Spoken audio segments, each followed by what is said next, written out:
card right now, so uh, the latest AMD, the Ryzen's have integrated graphics, and tried that out. Not as good as what some of the reviews said, so a little disappointed. For the game specifically, or just the? Yeah, trying to play Valheim was unplayable. I mean, it was like 10 to 15 frames per second. Really interesting. I can't imagine what would happen when you actually start putting like a serious amount of states in that game. Like you start mining or changing Oh, landscapers, like you just. yeah. Yep.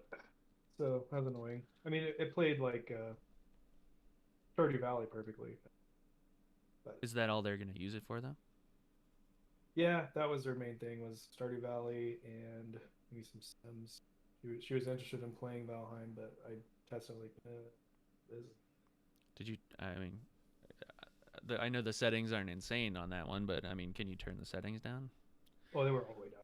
Oh, well then, yeah, that sucks. That blows. It does suck. I didn't think it was gonna be great, but I thought on low, you could get 30 frames per second. But dude, It could just be that they. Well, no, I feel like they've optimized that game fairly well. I don't know. I don't know. It's hard to say. I mean, there's a lot going on in the game. Yeah.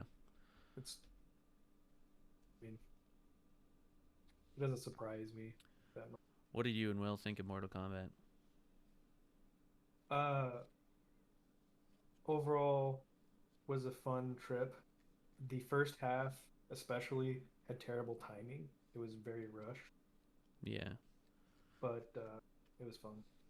I couldn't even see the fight choreography to know if it was bad because it Yeah, was cut to hell. It was like it you was could, cut. Yeah, there was the editing was and a the very interesting choice. reason and the justification I have heard for that, uh, which was brought to my attention, I didn't really think about it, was that most of that movie was shot under COVID restrictions, so they couldn't even be in the same room together in some of those fight scenes, so they had to cut it together and make it look like they were fighting each other, which, you know, What? definitely That's when will you just hinder. wait and put out a movie later. Yeah, why? What? I What? don't know. What? I don't know. That was What? how it was explained to me, and I don't know. Like the What? Scorpion and the Sub Zero scene, like those fight scenes were okay because you could see them fighting. They weren't spectacular by any means, but they were fine. I don't know. I also don't hold the nostalgia for Mortal Kombat. Like I obviously played the games and I definitely do. That was like something Will and I grew up watching. oh yeah. We'd watch them all and play the game. So the flying chick that they just put in the movie to be eviscerated, what was she Yeah, important in a Mortal Kombat? Like I didn't even know her character. really pretty a lot more tanky than that. Okay. Then one hit.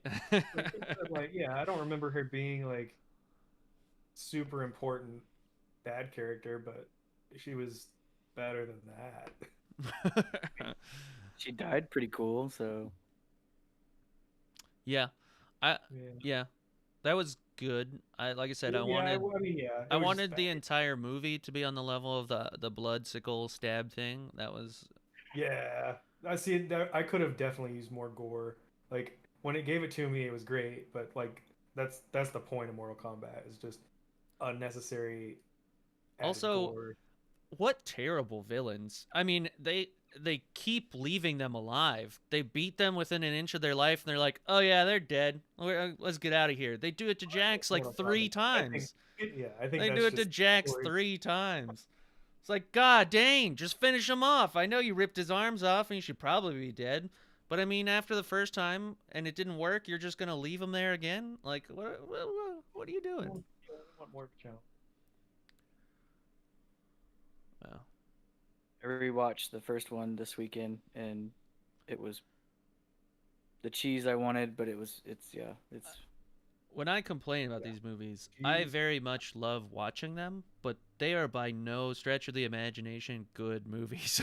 No, not on the the acting was standard. not No, great. Yes. no. As far as like, is this a good movie? The answer is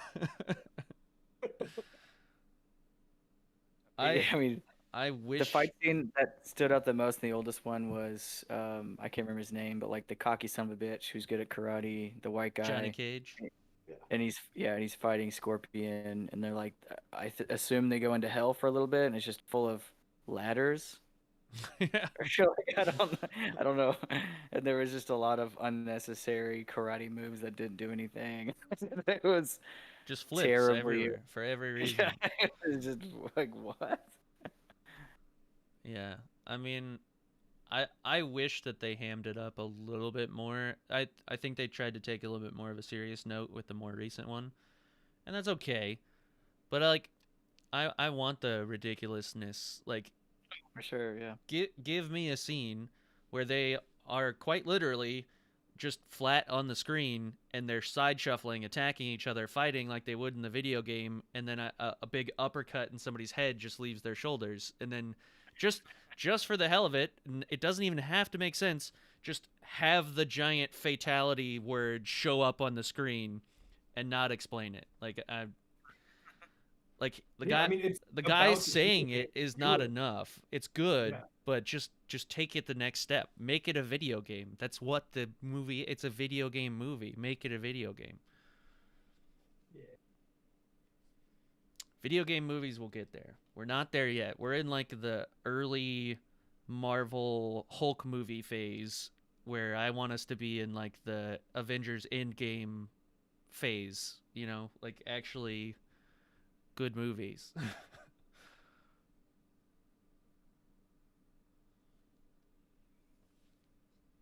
But there's hope out there. I rewatched Lord of the Rings this last weekend. Extended cuts? Yeah, I had never seen the extended cuts, I guess, because it was. Yeah. I'm almost done with the third one. I was finishing it today, but Seriously, such a great trilogy. I mean, they did such a good job with that. That oh, holds like up so well. so I was so surprised. I almost texted everybody last night like 9:30 because I was watching Helm's Deep, and I was just like, "Oh my God, this is still so great!" Yeah, it's amazing. I went to go see all three of the extended cuts in one showing on a Saturday at my movie theater, Wow. and I thought it. And that day went by so fast. I mean, I had a blast. It was so much fun to watch that in theaters with people again.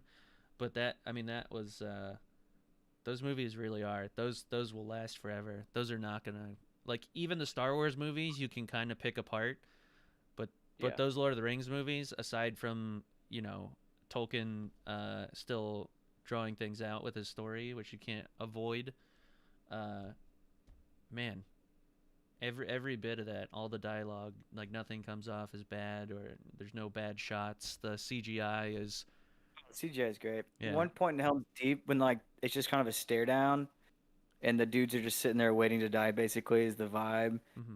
and uh, one guy like closes like the little door where you can shoot arrows out of. Uh huh. Just that alone, just that stuff like that in that movie is so probably underrepresented and people probably don't see it, but that it adds so much to that type of Yeah. scene where it's like quiet and then like you hear the door close and squeak and like when the rain starts to fall, like shit like that was so amazing. It's Yeah. so cool. Yeah. It's it's one of my favorite. It's like the Jurassic Park trilogy. Like Jurassic Park as a standalone movie is like like a Back to the Future. Like people argue that like, that's a perfect movie. I think that's a perfect trilogy. The extended cuts I really enjoy too, even though that Oh material yeah. isn't always necessarily like you get the very first Urukai, instead of the knife just going into his leg, he like takes the knife out and like licks his blood off of it. And I was like, whoa, whoa, that's what I Yeah. wanted from my Mortal Kombat movie. Yeah. Yeah. The third one I feel like has more cuts. At least the ones that I was kind of like I don't remember this and it's a lot of dialogue stuff. And there was one between Pippin and Gandalf that it was like a fucking 4 minute ad. I was like, I've never even like that was a hell of a cut. Usually, you know that they're just like smaller stuff, but it was like a full dialogue scene that I didn't remember at all. Yeah, and Return of the King, the entire boat scene, like them after they talk to the deserters, the God, what is his name? It's been too long. He convinces the spirits to fight for him once more. Yeah, They yeah. like go out of the back and they hijack the pirates' ships and little stuff like that. Yeah. Yeah, he's like this army, and it like fade through him to attack the boats. And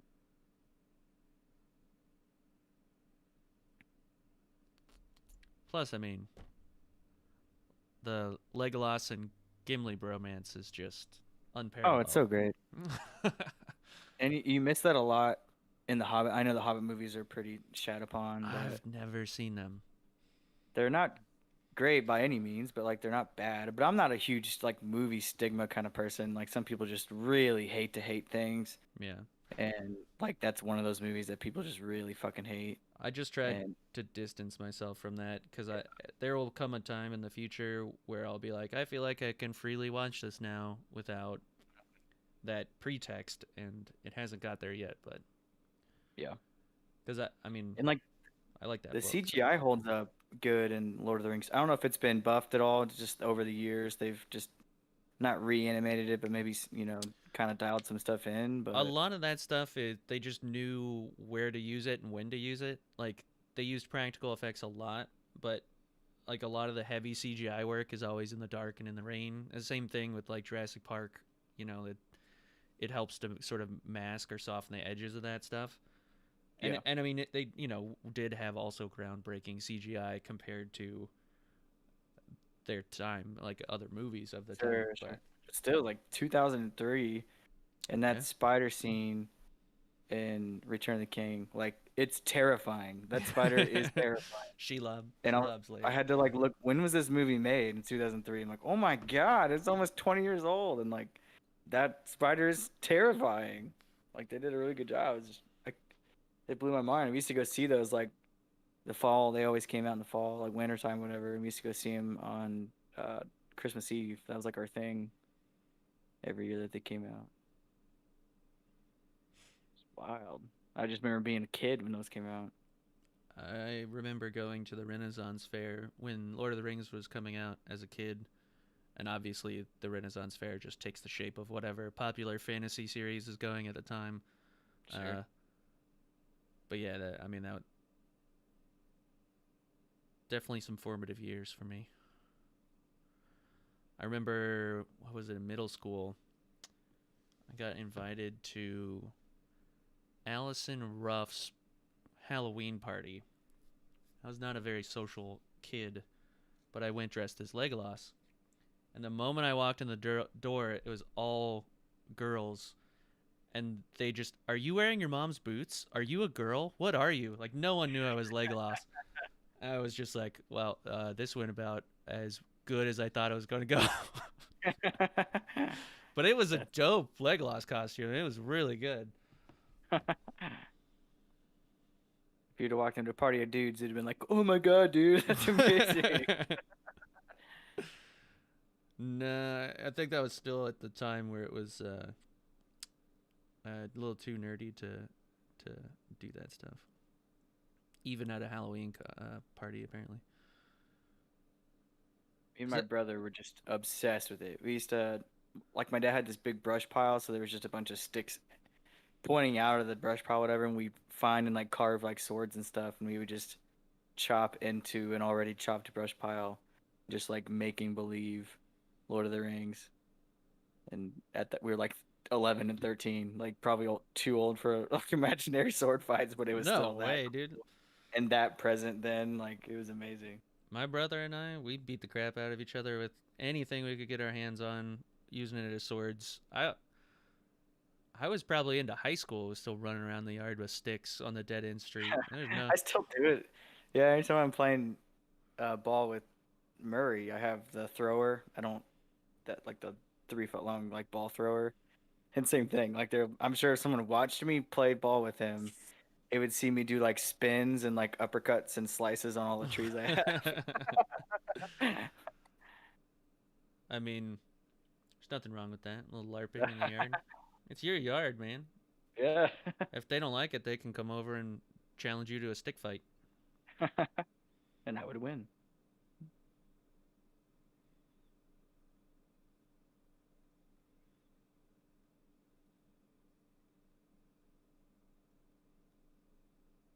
That was the biggest, I think, mistake my parents ever made, was letting us purchase wooden swords from the Renaissance Fair. Oh my god.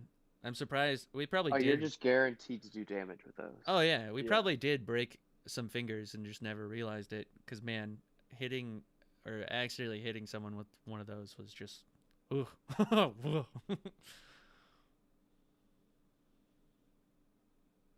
We would hit them so hard against each other, they just all eventually broke. Like they would just snap.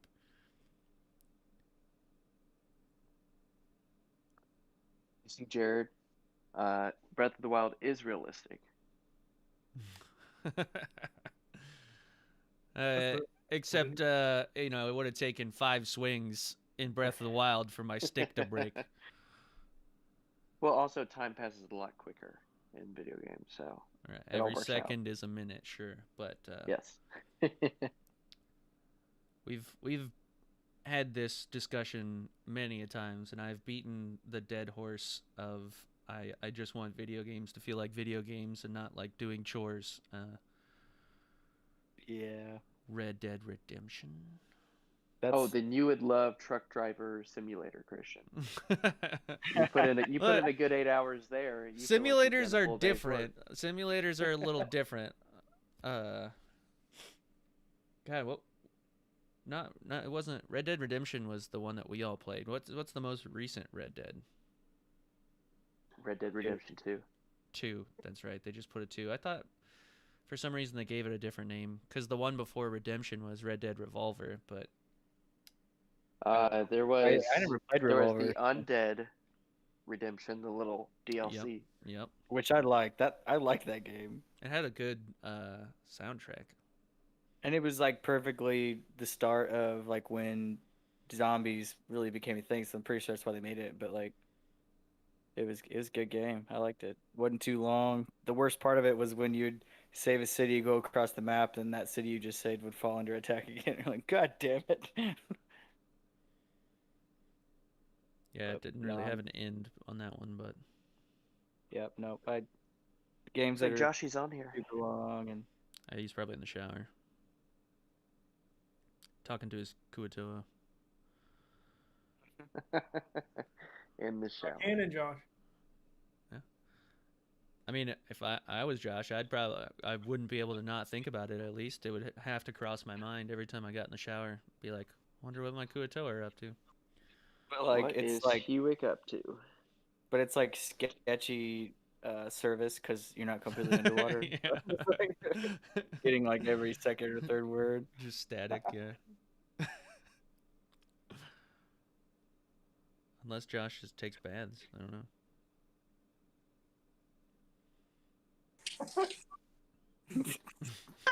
just there's one chuckle. Oh my god.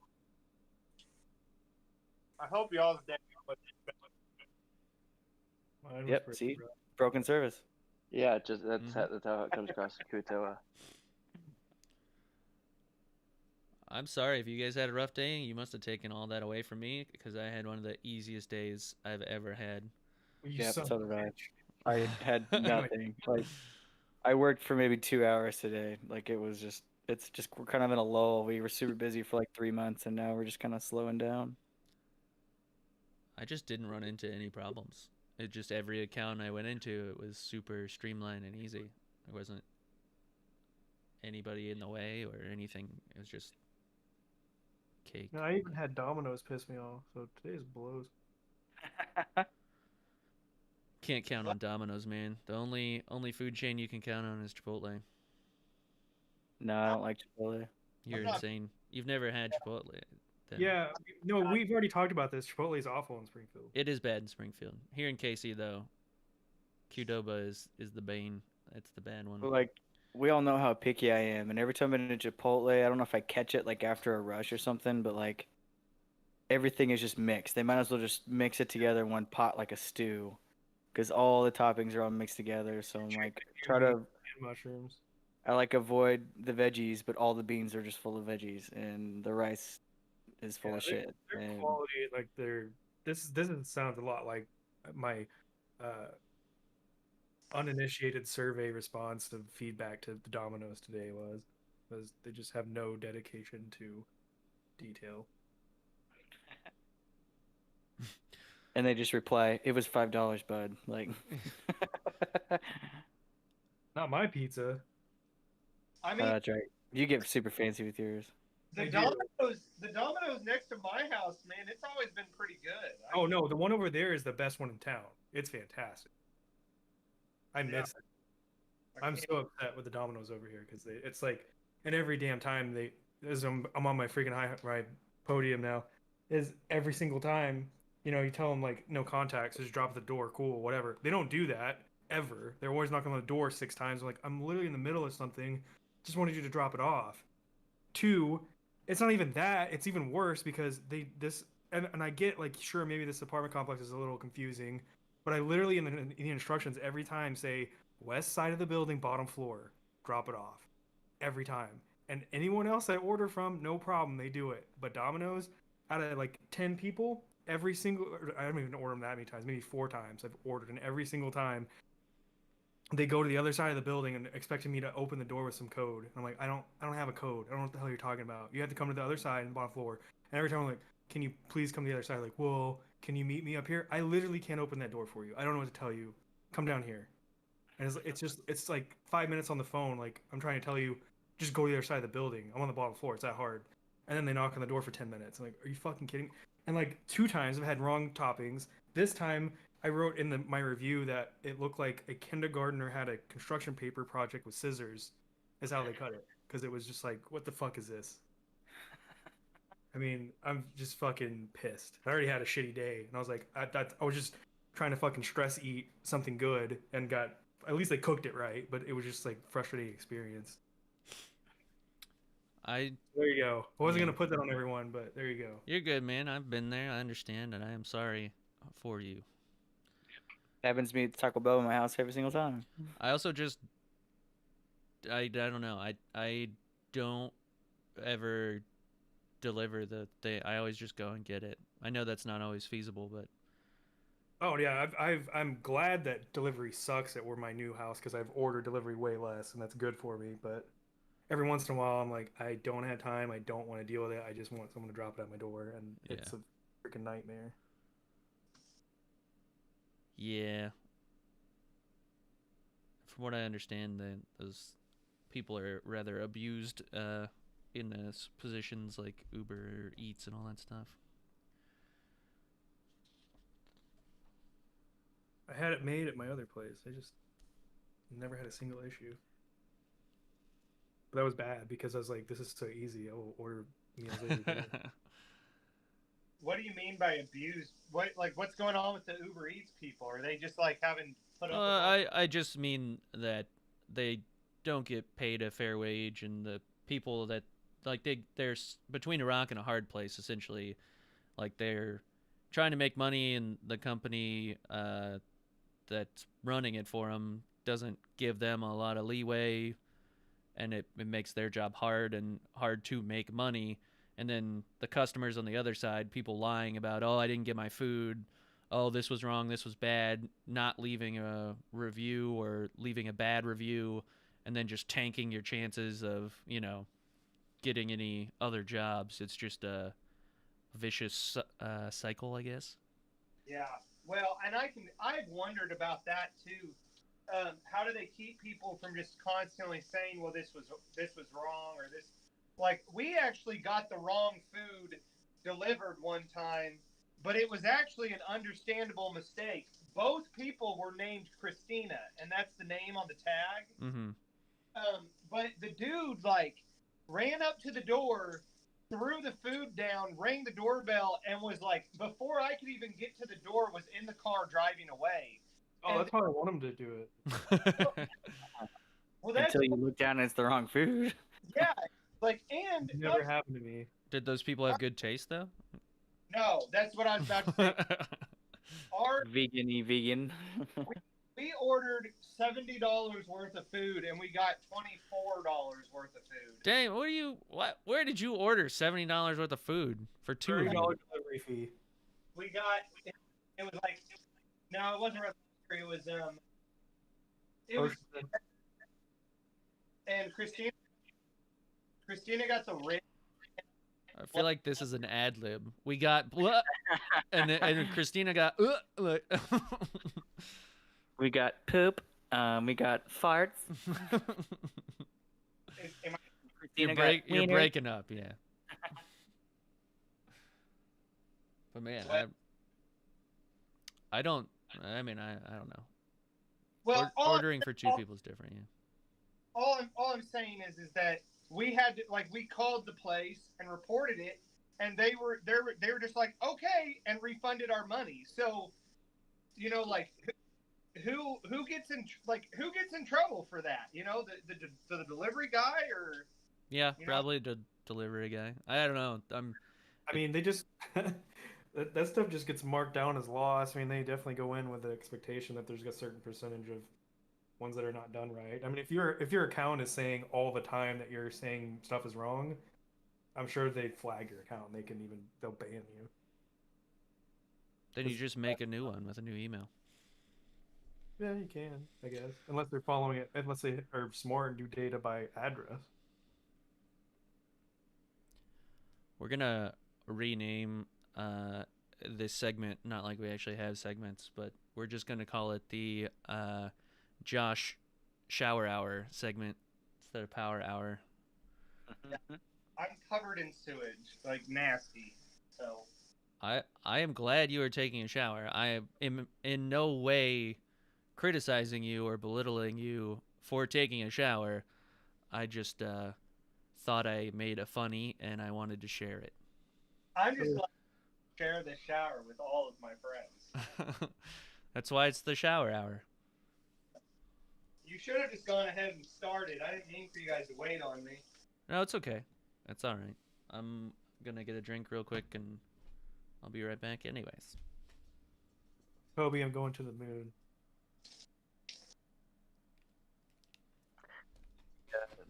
Dogecoin have a big pump. Yeah. What's it? What's you guys at now? It hit 58 cents earlier today. Dang, that's pretty good.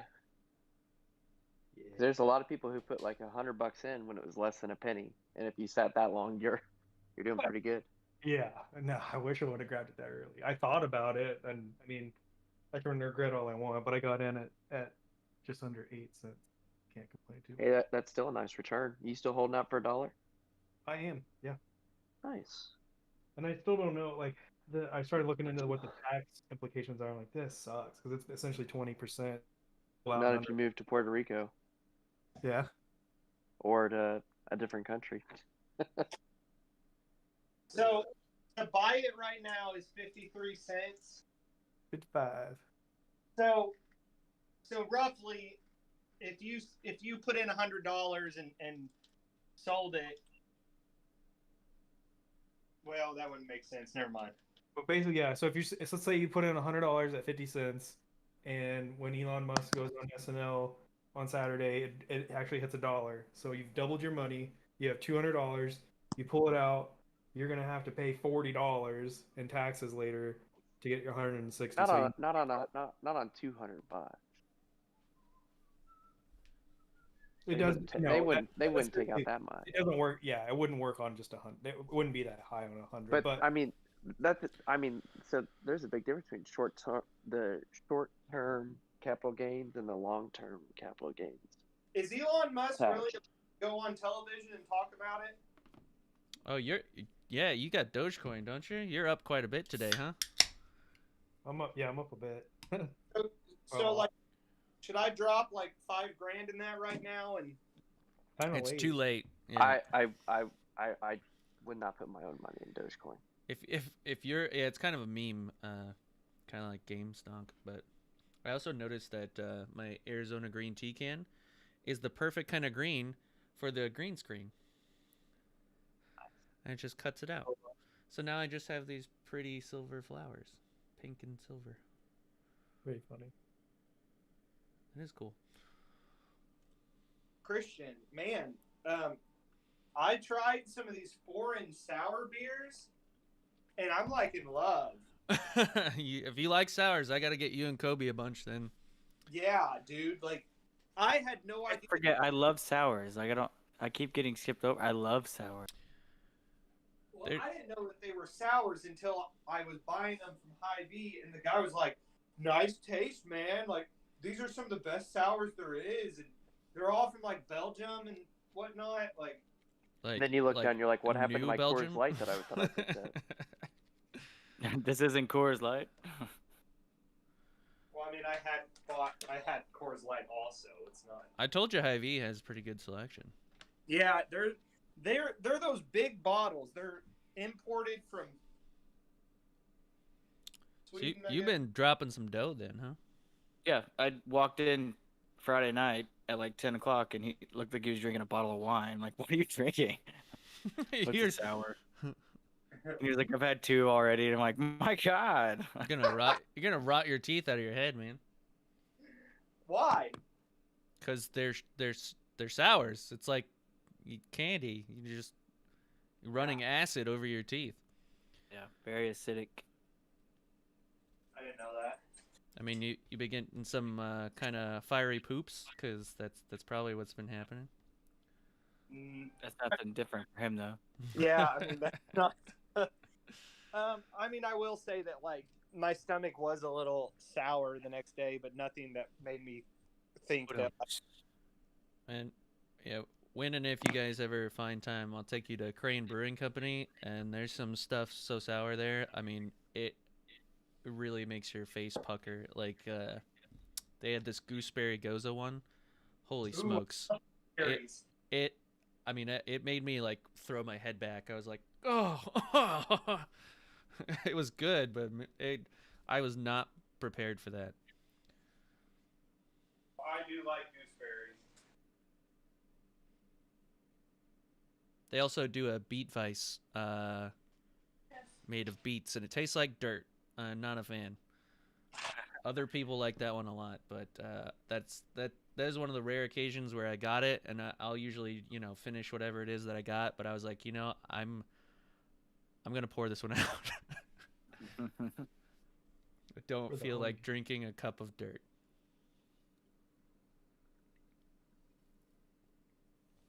But with Josh out of the shower, we can get started on the fun facts. And I actually had one prepared tonight, or I thought about it yesterday, because I realized I kind of handcuffed myself last time.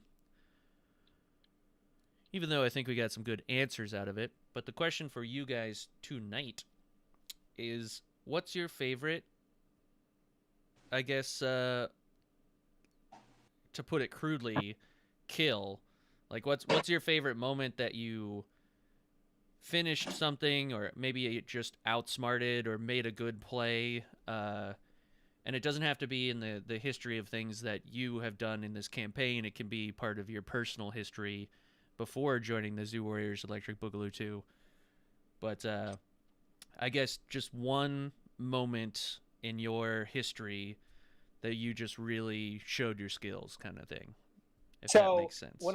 When I was younger, I had all these people relying on me to step up and get the job done, and I did it, and it kind of defined me for the rest of my life. And everyone still today is like, "Man, you are awesome." It's very Are you talking vague. about the fish people? By everyone, do you just mean specifically fish people? Or kicking someone's head through some risers. Right, that's what I was thinking more along the lines of some sort of but I mean, can you, I guess, be a little more specific? I'm just, I don't know if Cameron was joking or if he really didn't understand the joke. I just got it now. Yeah, I didn't. I'm not sure I understand. Please elaborate. No, that's not. Mine is the dragon. I feel proud about that. He's talking about the field goal, I'm assuming now. Oh, yours is the dragon. Okay, this is a good moment to bring up something I should have addressed last time, and I thought about this long and hard in between sessions here, and I've been thinking of a way to fairly nerf you guys for a while in regards to armor class, and I think there's no better way to do that than when you triggered the dragon to shoot sulfuric acid at you, because that would definitely depreciate any armor that you were wearing. So I'm not like I'm. It's just a simple like -1 to everyone's armor class.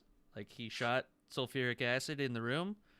I am open to discussion if we think that is unfair, but you guys have some unusually large armor classes for your level. I don't. What if you're not wearing armor? Just your natural armor class. Your skin is less resilient now. I would say. Where's my pencil? Dang it. Because while you did survive the dragon's acid breath, I think there needs to be lessons maybe learned or some sort of lasting repercussions for decisions of that caliber. I mean, I was hammered, so I'm not discouraging you from doing that in the future. I just have been thinking of a way to, make things a little bit less lopsided when you guys come to fight creatures, and I think ultimately this won't result in anyone's death. It will just result in a little bit more strategery from you guys.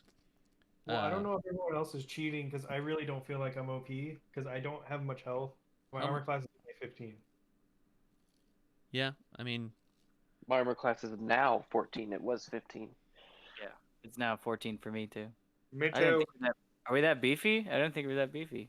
I mean, I don't care. It's whatever, but I mean, to That's beat why I a have nothing to 15 compare every it to. time is pretty tough. So And you're it- saying and- you don't get any bonuses to roll, so basically only bosses even have a chance to hit us? Pretty much. I mean, the monsters I'm throwing at you guys, and that's the other thing we run into. And and we can change this if it is just like, man, everything's hitting me now. Like we run into a situation where it's just like, I don't think I would have died normally. We can play it by ear, but I also want to in the future have opportunities for you guys to purchase armor that you're proficient in and actually have it have some meaning instead of just not really posing any pros or cons, So you will get opportunities to increase your armor class in the near future. I just if I were to keep you at that current level, which was a little higher than it should have been, and present you with those opportunities, you guys would just be unstoppable because with the initiative, you guys own the initiative almost every single combat just by sheer number. And yeah, the bosses are the only things that really usually have plus to hits. So I don't know. That's fine. I need a way to find more health because my total HP is 34. You could always multi-class and roll HP for, Yeah. or you could I probably can't look. even keep track of my first class. You could probably look How's through your your. HP so low? Did you just roll really shitty? How's your HP so low? It doesn't have high health to begin with, and yeah, I mean, part of it, I guess, is myself. On the last time, because I just didn't have health to begin with, I thought I'd take the risk, and I rolled shitty, so I didn't do good on the last. You also may be able to, like I said, I want this to be a thing that, yes, it's a nerf, but also I want you to, like Cameron has his oak flesh that he can summon, right? And while that doesn't necessarily increase in every category, like that is something that it's a spell that he uses to enhance himself that gives him that, like it's an extra step, yes, at the beginning of combat, but then he has that armor class that he's looking for. You're an artificer. You can create something probably. You can find something. You can alter some piece of other equipment, right? So, I mean, those options are out there. Yeah, that's too creative. Well, I need a little bit more creativity from you, so That's funny. it's what I'm trying to inspire here. And I'm not usually, that's why I've gone in this roundabout explanation of it, is I don't like doing it that way. But I've been looking to reduce you guys' armor class to where it kind of should be for a long time now, and I felt that was a moment I should have leapt on when it happened. So don't blame me, blame Josh. It's all Josh's fault. He angered the dragon. 100%. I agree. I stood up to a dragon. You And did. You should have died. You should have probably died. Also surprised you You didn't. should have, yes. Because if you would have died, I wouldn't. I would have been like, okay, well, I'm not handing out a nerf. But you survived. Barely. But yes, back to the fun facts. Sorry for that divergent bit there. Looking back on my decision sober the next day, I had some regrets. Yeah. I had And you didn't even know I was gonna reduce your armor class, so no, here I we are. didn't. And here we are. But Kobe, let's start with Billy. So what is Billy's like proud moment of triumph that he bested someone? Oh, let's see here.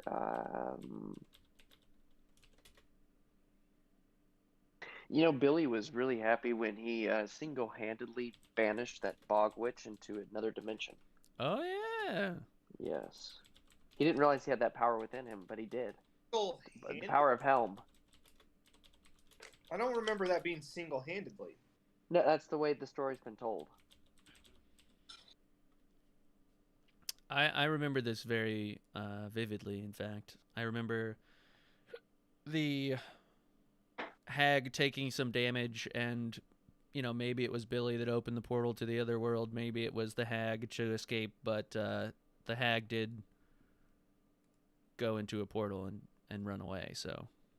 I'm certain, looking back on it, it was the power of Helm through me that sent that bog witch to another dimension, so...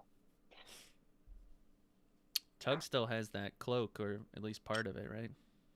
Not the cloak, but the banner that was on the That wall. thing's been ripped up and put in so many different places now. It's got to be tattered to bits. Because you used part of it. You tore off some of it for the crown. I think you've torn off parts of it for other things before. The only thing I remember doing with it is I made a slingshot, and then I gave the Kuatoa something, but I believe that was a flag. I'd have to look through my notes again. My hands are dirty because I'm eating. Use silverware, you savage. It's oysters. What the fuck? Why do you have oysters? Why do you not have oysters? Why do you have oysters in Springfield, Missouri? Because it's kinda true. oysters are like eating snot out of a... They're actually pretty Bleh. good. I'm They're sure actually they... Like on a Tuesday, you just get especially oysters fresh. for weekday night dinner? I'm sure they taste great, but man, the experience looks like hell. So no, thank you. These aren't raw oysters. These have been grilled. Or, Doesn't matter, yeah. even still. Raw. Refer to Pulp Fiction on that one and Samuel L. Jackson. Like, I don't care if rats taste like cheeseburgers. They're still these rats. These are mussels. I'm sorry. These aren't oysters. Still gross. Doesn't change. I'm happy that you like them. Moving on to Jared and Tyrell. What is Tyrell's moment of triumph?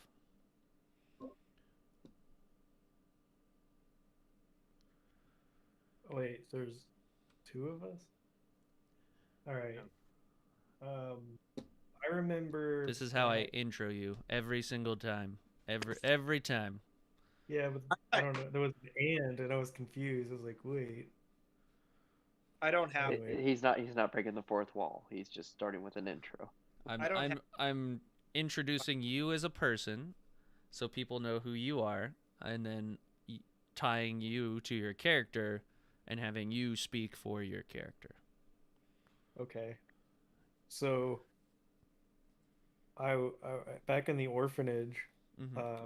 there would be a lot of rowdy games that we would play, and was one time we played a game where there was one person who closed their eyes and they stood somewhere, and the rest of us darted out every which way, I think, hide behind or inside of, or ceiling tiles, wherever we could find. And I remember one time they had, I guess they just gave up on trying to find me because it was 3 days before I Wow. decided, all right, I guess I need to go find them, and they didn't remember me. You hid so well, they forgot who you were. Yeah. And I'd also just like I personal point of interest is I didn't realize that most of the civilized world had such advanced uh, housing as to have ceiling tiles to keep the heat in. It's very impressive. Yeah. You, Shadart Kai, obviously are far more advanced technologically than I guess I gave you credit for. Yeah, I probably wasn't supposed to let you know that, but Is that where you think you got your artificer sort of innate abilities from? Is you just grew up around these amazing advances in home improvement and you just, you know, could be. Yeah, it's probably all in my blood. Sometimes, it's hard to remember what I should be doing, but I'm sure it's there somewhere. your parents didn't happen to be like ceiling tile empire like people, did they? No, He wouldn't know. He was in an orphanage. it's also kind of true. But I mean, you were old enough to know and remember your parents getting murdered, so you had to have had some glimmer of knowledge of what it was that they did for a living, right? I mean, They liked to take me to movies, and we would have dinner, and I would do math problems with my mom and play catch with my dad. So I guess my mom was a banker, my dad was a baseball player. okay, that's good enough for me. What's baseball? That's- care to expand? No, I'm not gonna. I'll have you expand on whatever baseball is next time. Cameron, how about Ranger Steve's moment of triumph? I guess I'd have to say when my homeland was attacked before Judy died, we had some pretty epic moments together. One that really, you know, that I'm really proud of. I think it was just it just happened to be a moment. Got kind of lucky with it. Um, she actually swung me around with her trunk. Um, so nothing we'd really practiced, just something that kind of happened upon. Fighting and things were on the ground above us, and I noticed um, one of my rangers were kind of above us up on a cliff, and she threw me about 50 feet, and just in one failing swipe, just ended this flying beast that was attacking one of the other rangers.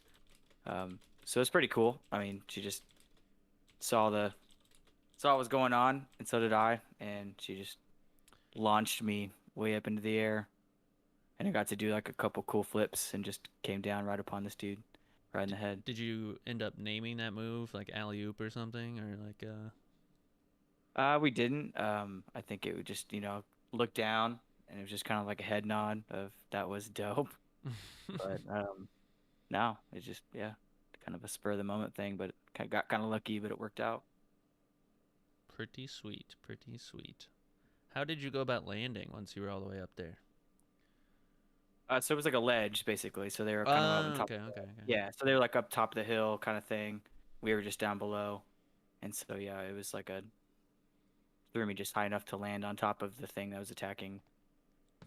That was a good judgment on how much strength was required to get you exactly high enough, but not too high to where you took. That's Well, yeah, so that was both our parts. She had the strength for it, and I had to do the correct number of flips and aerial twists to slow myself down because I think I would have overshot. But yeah, teamwork yeah, makes the dream work. absolutely. All right. Well, do you guys have any questions for me this week? What about? Oh, did everyone else already go? Mm-hmm. I mean, Jared went, Kobe went, Josh yeah, went, I and forgot you were the Kobe last went. one. All right. It always Oh. does seem shorter with only 4 of you guys. I'm like, I'm missing someone, but no. Could Well, some what about can someone give me a Jordan? recap of the last I don't know hour maybe? Yeah, I can give you a detailed recount. We were looking for an emerald dragon, and then we opened up these doors, and there happened to be a gold dragon inside, and Tug went in and told him, "Hey, we're looking for an emerald dragon." And No, here's everything we know. it's really about the last hour of last Hazy on. And then he turned out to be that emerald dragon, and he put bombs in our body. I thought you were supposed to sing. Yeah. And so now our bodies all have bombs inside of them, and we lost some health. You lost some health. We lost some armor class, I don't. and Tug we're getting out lost. of the woods. Tug lost armor class as well. I don't. You're not singing, so I know it's not true. Actually, that was pretty true. We put bomb. Do we seriously have bombs inside of us? Oh my God! So you just miss? You must have really been drunk. Or was that why I wouldn't? You went on this huge tirade about anti-vax, and that's what it turned into. Is you weren't gonna get it. That's infringing on my rights, and guess what? You still got the explodey gem inside your body. I remember now. After taking like 70 HP. I couldn't remember why I was so defiant, but now I remember it. Yeah, because he wanted to. I was trying to make a joke. I wasn't trying to be like serious about it, but then it got real, and I was like, "Fuck it, I'm gonna hold my ground." And guess what? Yep. You still lost. Yeah, it didn't work out very well. Didn't die. He could have died. Very easily. If Should have Christian would died. have been any other DM, I'm assuming you would have died. You would have been sick of your shit, and you would have died. I mean, I came pretty close. I was looking for ways to, like, I was just about to empty all my spell slots to heal myself. I should have just asked if you're actually vaccinated in real life, and then that would have been the determining factor if you lived or died. Well, it's gonna be a no, so he probably should have died. Yeah, I'm not. Get vaccinated, you idiot. No. I got my first one, and it felt like a golf ball on my arm for like 2 days. I was kind of surprised. You didn't relax when they gave you, or whoever gave you the shot really sucks to give it the shot. It was pretty fast. It was at Walmart. After like 30 minutes of like waiting, it was really annoying. You're waiting in the parking lot, and some No, guy not just even that. stabbed you Like, with a standing needle. I No, don't just think like- that was the vaccine. Old people in front of me taking. I'm like, oh my God, I hate old people, and like that's why like they were just so old and dumb. And, like it took forever. Those are the people we're protecting, Cameron. I know. I gave them ample time to protect themselves. They could have done this 2 months ago. Like it's not open to everyone. They could have done it 2 months ago. But Josh can't give you grief about that because he clearly hates old people too. I mean, it's going rampant through India. You don't hear me complaining. That's because there's like 1 billion people per square foot there. We are so off course. Back to D&D. I cannot get into an argument about or try and understand why you don't like Indian people. I don't understand. I can't wrap my head around that. So we're just moving on back to Dungeons and Dragons. I have no idea why you would have any reason to dislike India, but okay. Called Microsoft Court before. I don't. Let's just go. So last time we left off, you guys had taken your long rest. Your new addition to the group, Billy's companion, but also free to be his own kobold, Joni. Easy for me to remember. And He's a Tony. pretty nice guy. Yeah. How would you know? I can only talk to him. we've connected on a real physical level. Nah, he's been cursing you under his breath the entire time, guys. That's false. But they kept watch overnight. You guys didn't run into any issues. There was nothing that came out of the woods to try and kill you. They are both alive as you awaken in the morning. You can see that Tony has prepared some coffee on a small little campfire for everybody. He's even cooking some breakfast, some eggs that he happened to find. Well, Tony, I sure appreciate you. Everything you do for us. Sure thing, buddy. How do you like your eggs? Sunny side up. Like them runny. Coming right up. So he's sort of working on the eggs, and you could see everybody's kind of waking up and smelling the breakfast cooking. It's been a while since you guys had a meal of any kind. If Joni looks at the eggs and then looks at me, I'm gonna shake my head no. Like I wouldn't eat that. Joni does not know who to trust, or he's a little uneasy on the group so far, just because he doesn't know if you guys trust him, if he's an accepted member of the group, or like what the deal is. So he's gonna kind of hold off. He looks at eggs like he's never seen that before either. He usually just pops them right in his mouth if he ever gets the chance to eat such a delicacy.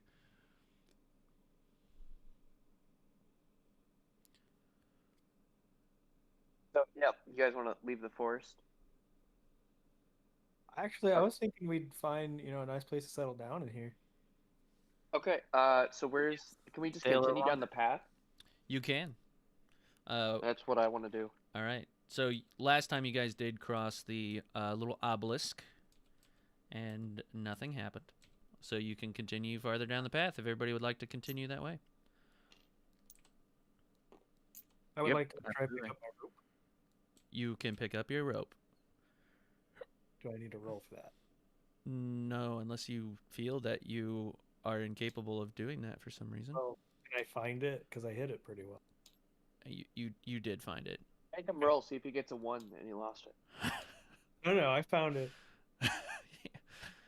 You're real quick to do that after Kobe throws out that proposition. So maybe next time we will have you roll to see if you lose your magic rope.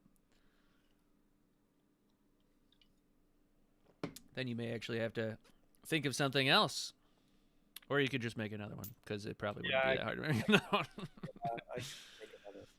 So you guys continue down the 12 gnome wide trail. Please forgive there being no trees on this side, but I feel for this adventure it's going to be easier if I just keep one side open for us. Can you go live on That Discord would as well? also help you guys probably tremendously. Thank you.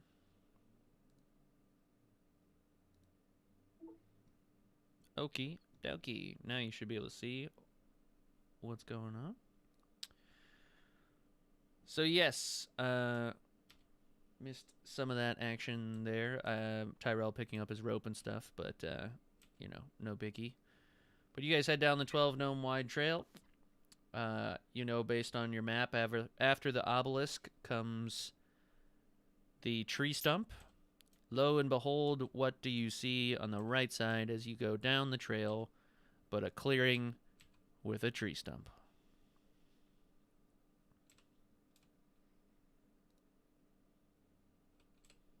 Do you guys just want to keep walking? Make our way out of here? Yeah, kind of. Can I do a quick perception check just from here? Sure. Give me a roll.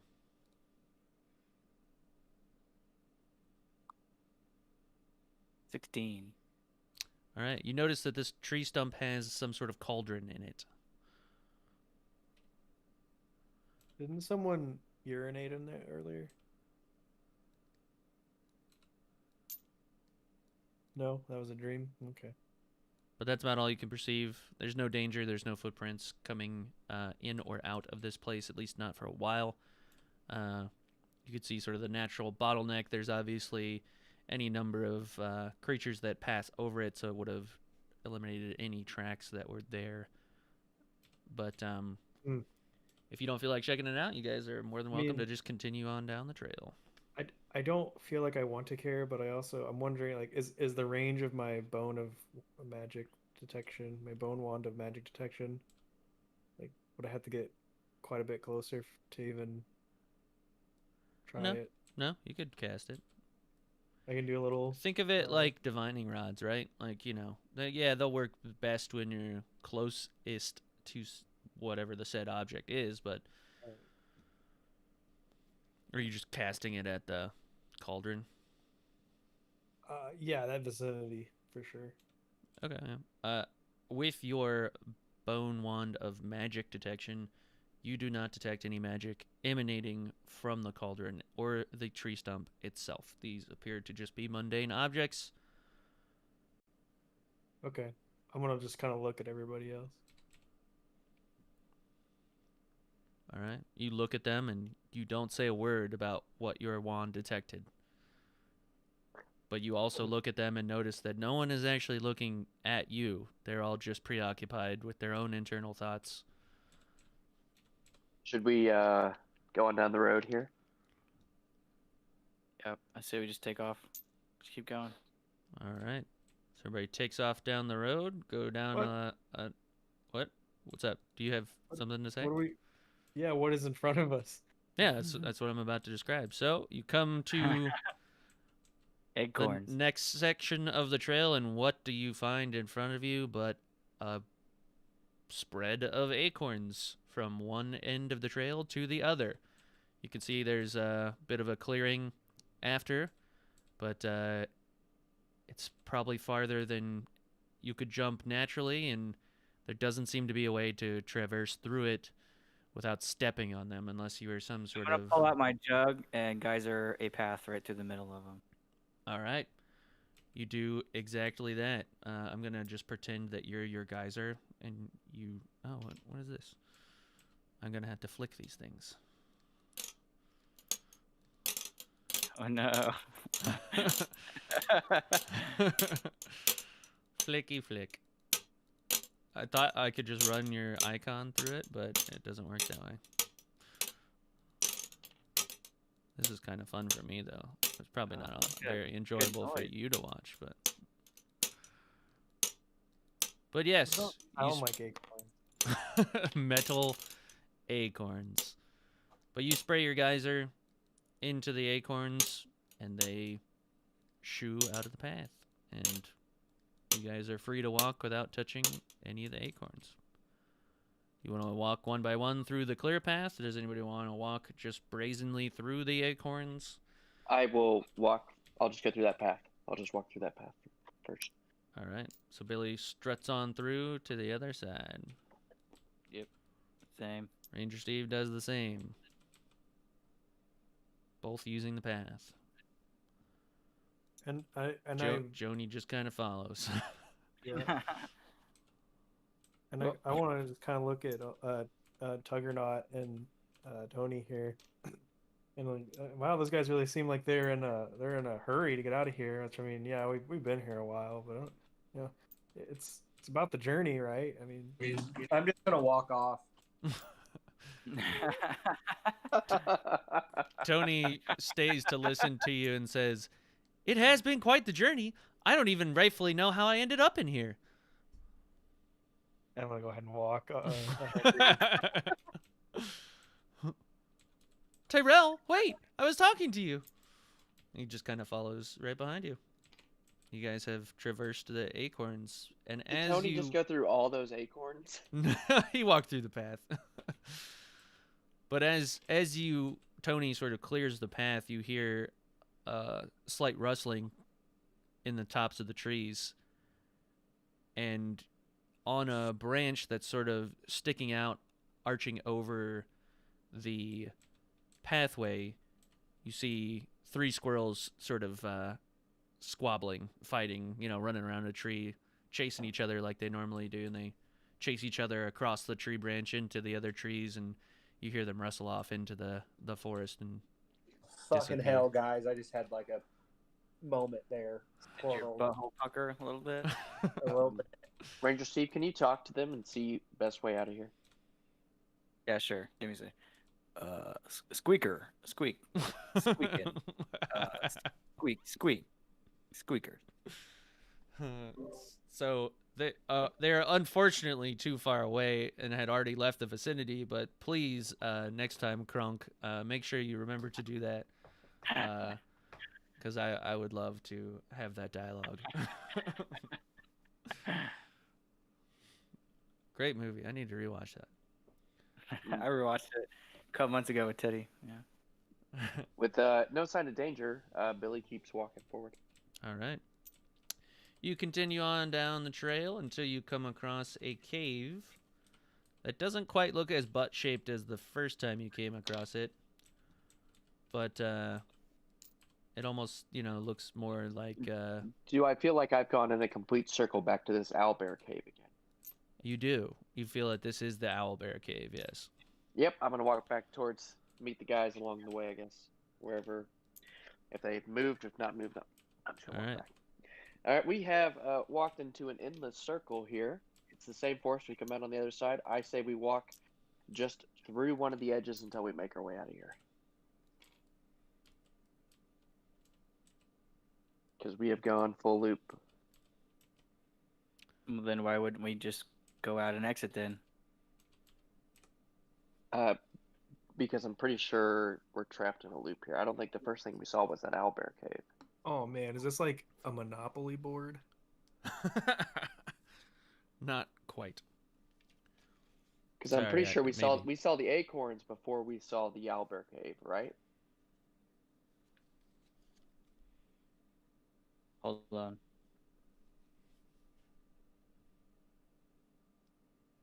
So if you need to pull those back up in Discord, I can. Yeah, can I just do like a check on my memory to see if that's correct? Sure. Let's just have that be a wisdom check. Great. I get 15. Yeah, so sorry, 16.5 is my total. That's right. You know for a fact that yes, each time you've come across the cave, there have been acorns before it. Whether it be the owlbear cave or the one with the phase spiders in it, you guys had acorns before each one of those caves. I relay that fact to the Zoo Warriors, Electric Boogaloo 2, plus Tony, and possibly our newest member, Joni. I thought you just instantly granted Joni membership to... Oh, he's so close. He's so close. I think here soon he's going to be part of the group. Because Tony, yeah. Tony has a long way to go. Oh. Yeah, so that means we'll go past the bridge again with a Death Knight or a very live and dangerous Death Knight.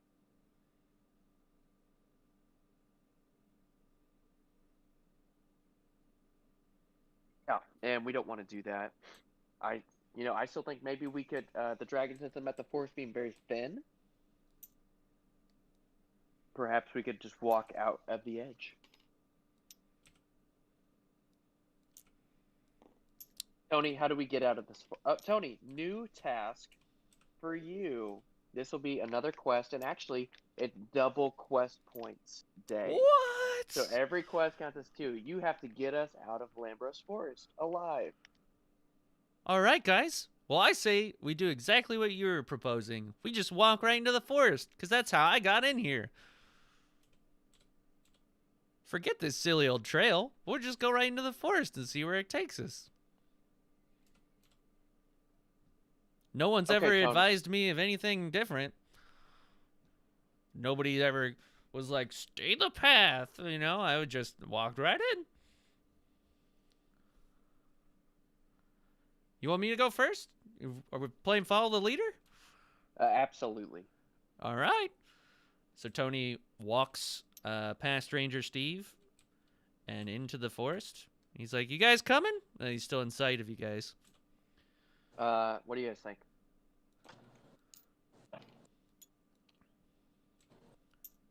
I'm gonna follow.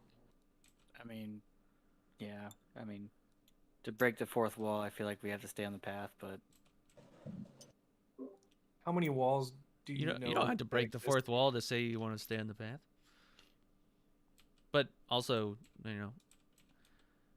feel like the game is supposed to be on the path, not supposed to go through the forest. But that's what I'm saying when I break the fourth wall. But Well, all right. So we've already. It feels like we've been up to this exact spot before, and Tony we're and not seeing Tug the entrance to Edgewood. disappear deep enough into the forest to go out of your vision. Alright. Josh, I need you to go into the other Discord that we have. The UH one? The UA Yeah. high? Okay, I'm there. Okay. There. All Oh, right. he's dead. What do the rest of you want to do? I guess we'll follow them. Might as well see what they're doing. Protect them, I guess. Ranger Steve, we have those sending stones. I could go, and I could send you a message if it's safe. Yeah, I mean, it doesn't bother me. I mean, we're in a forest, so I can't technically get lost. Yeah, but if there's danger in leaving the path, it may not be safe for you and Tyrell. So if you don't hear from me in 30 minutes, just assume that I'm dead. I mean, yeah, it's up to you. So I can't be surprised in a forest. I can't be lost in a forest. But Tyrell, could you use your maybe if we all go use your magic detection? Did you walk back, Josh? Yeah, no, sorry, I hit the wrong button. It's all good. I was just curious. Yeah, that sounds very scary in there, guys. so the stream went down I guess that's because obviously I can't watch the stream. Right. Okay. Obviously. It might get a little dicey here, but it'll be fine. It's all part of the plan. Should we try to destroy his plan? I mean, We're usually good at that. when I say it's all part of the plan, I mean like I had at least prepared for this circumstance. I mean, we could try anything. Now that we got rid of Tony and Tug, we could keep going in the forest. You could. I mean, there's a reason I built this mechanic with the other party, so. Really, it's up to you guys. This is just my one thought that, the only way out is to leave the path, because it seems like we've gone circular. Yeah, like I get it, but I'm just thinking gameplay style, so I might be too overthinking it. So. Well, so you recognize this cave over here? So this is that cave that we got that owlbear. Leaving, I understand the logic of yes, we're going to the same thing, and we're going to see the same thing. I understand that. Yeah. But just walking into the forest, which I'm sure has been pre-planned. Doesn't matter. I don't care. Let's go. We can all go if you want, but. What do we say about sending stones? So one message a day he can send to me. So. I mean, that'd be the safest way. If it's really bad over there, if I walk into some sort of annihilation sphere, as long as I can send a message to you, I can let you know. Don't come this way. Come this way. Or if you don't ever hear from me, I've either gone to a different dimension that won't let me send it, or I'm dead.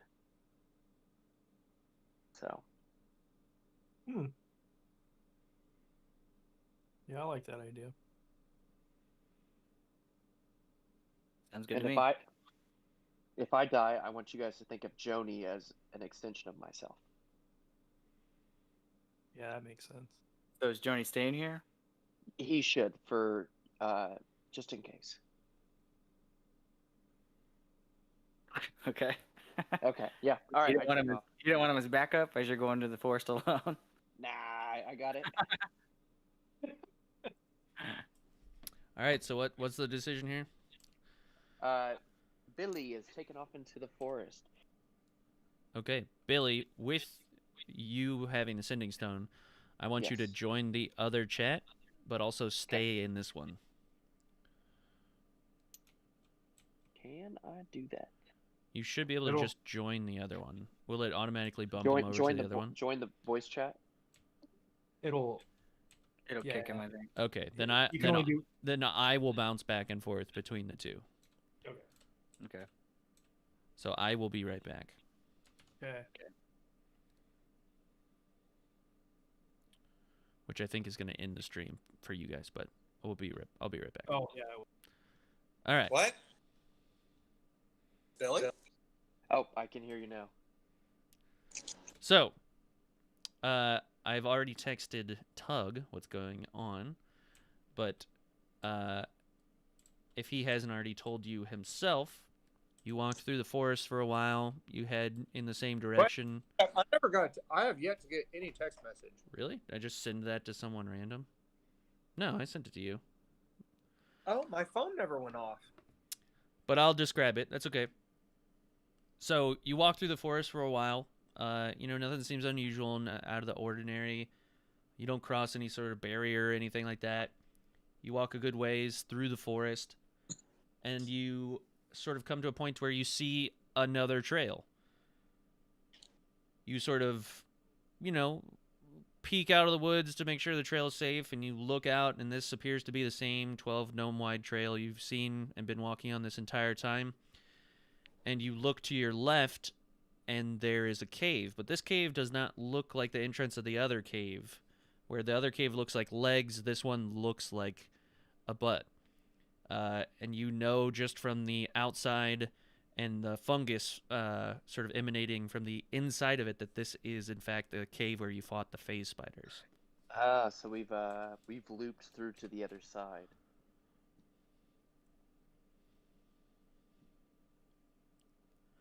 So, With Billy, your sending stones, Billy, you can relay that to the other group if you would like. wait, no, Tug, I think we can just go back and go tell them this. I need some information here, Billy. You just kind of snuck up on me, and now we're here at the cave. Like, what happened? I thought you weren't coming with us. We weren't sure if you were safe or not, so I went to go check on you and Tony. We never saw you guys come back, so I went to go check. So Everyone's still back over there. I say we just walk back over to him and tell him it just takes us to the other side. well, what's these sending stones? What are sending? I didn't tell you anything about these. You've got them in your hand. No, I don't. In my pocket. But yes, they are messages. I can send a message once per day to Ranger Steve. If we made it outside the woods, I was going to tell him we made it outside the woods. But Where'd you get that? a gnome acquires things. I don't ask you where the Kuatoa get their fish heads. That's just rude.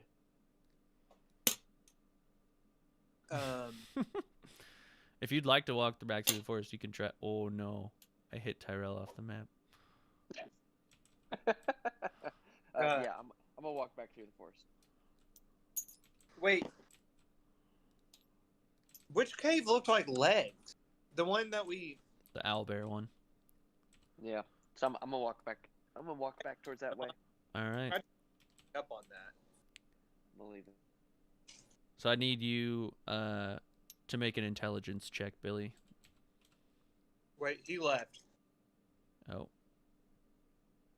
He just assumes that he's going to be able to go back. I guess so. That's okay. So- Let's all jump back over to the other one real quick. Well, how's Tony doing? Maybe I need to talk to Tony. I'm kind of lonely over here. Well, you're not going to come with? You're going to stay over here? Well, Tony, are you going to go back? Of course. I guess I'm going back then.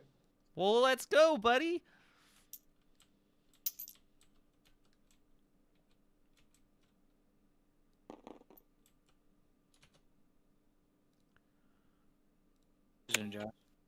What about Oh, Tony. well, Christian, did we make it back safely?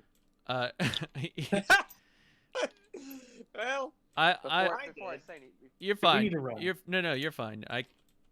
I can assume you went back the exact same way you came in. You didn't go off the Yes. other side of the trail. I did again. not. Okay. where's the? Where's the video at? It's not back up yet. I haven't. Oh, Now it So is. yeah, I have not told them anything. I said I'm just waiting on you to see if I made it back safely or You not. you did. Yeah. Okay, guys, we walked through the woods and we ended up on the other side, at the other cave, the one with the phase spiders and the fungus. So, walking this way through the woods put us exactly on the other side. So, Did it it feel weird? did not. It just seemed like it kind of went on for a while, and then there's the same trail that we've been on, just kind of popped out of nowhere. There wasn't any like visual, like they didn't like. It was just like you're just randomly over there. Tony, so far you have not led us out of the woods. Well, I led you to another part, and learning is part of escaping. But not succeeding. Well, I'll go off the trail to the other side and see where it takes me. Would anyone like to join? Do you think we need to go past the stump or investigate the stump more? Do you think the acorns was a bit of a physical deterrent that we should stop and look around? You asking good old Tony? No, I ignored you completely. I thought you already left. Oh, well, fine. Yeah, I'll be going. I'll see you guys later. Heading into the forest now, alone. I don't think you need to go, Tony. You can stay. Well, it's double XP weekend, Tug. I gotta get those. I will give you quadruple XP just to stay. But he doesn't have that authority, so it wouldn't count towards your. But capital that you need for your isn't application. he a member of the Zoo Warriors too? Yeah, but he's not in charge of the application process. Is that true, Tug? No, it's true. Yeah, Well- he's more in charge of our naval power. So We all share the authority here. But you And, just said it was true. I said it's not true. Wow. No, you said it's true. I mean, I'm certainly not in control of the naval power. That spot's reserved for Tug. Well, yes, but that's because I just. Yeah, Well, I'm not one to question things. I'll just run in there real quick and run right back. Don't mind me. And he darts off into the other side of the forest. We can do that all over again. We didn't use a sentence stone if you guys want to run it back. I'm not gonna give that to him. If he makes it back to us, we'll know. So, anyways, do we have a plan B? How long do we wait? About 350. Tree fitting. I mean, I would not waste my afternoon waiting on Tony. If he didn't make it, that's okay.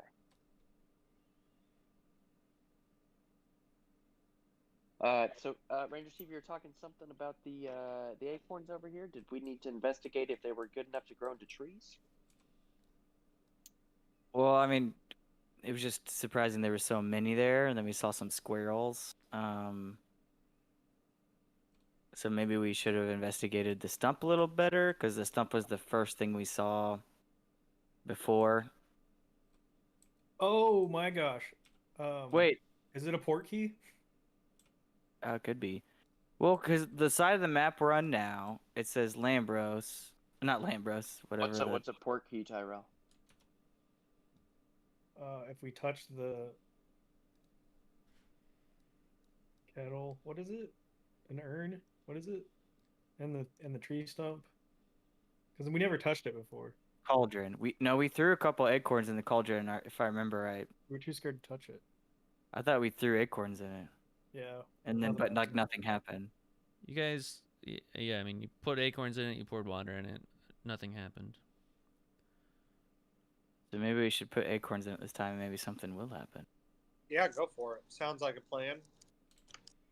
All right, so you Why guys is Tony headed back blind? down the trail.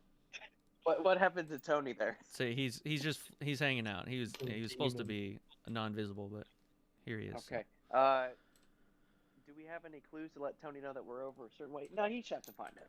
He That's part doesn't of his- he that's doesn't part of know where you're at, and you can leave somebody behind if he does come back out. But as of right now, he's still gone. I'm not staying behind for Tony. Every Can I- 40 feet, I'll put an arrow in the ground. Every 40 feet, I'll just put an arrow in the ground. That's what I was about to say. Can I just drag a stick behind me and make a line? You can both do that, or one of you can do it. It doesn't matter to me. You can draw the stick. Yeah, I'm not gonna waste arrows. I was just trying to be nice. I know Tug's not gonna give up leaving him behind, so I'll just save some time. So let's Sure. just drag a stick. So you guys drag a stick through the path of the acorns. You make it to the stump with the cauldron inside. Hey, Ranger C, can you ask Joni if he knows how to get out of here?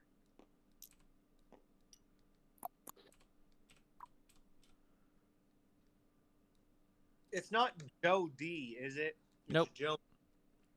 Just replace the T, Joni. Because I used Yeah. to know. I know a Joe D that was kind of annoying. Hey, thanks, Tug, for that information.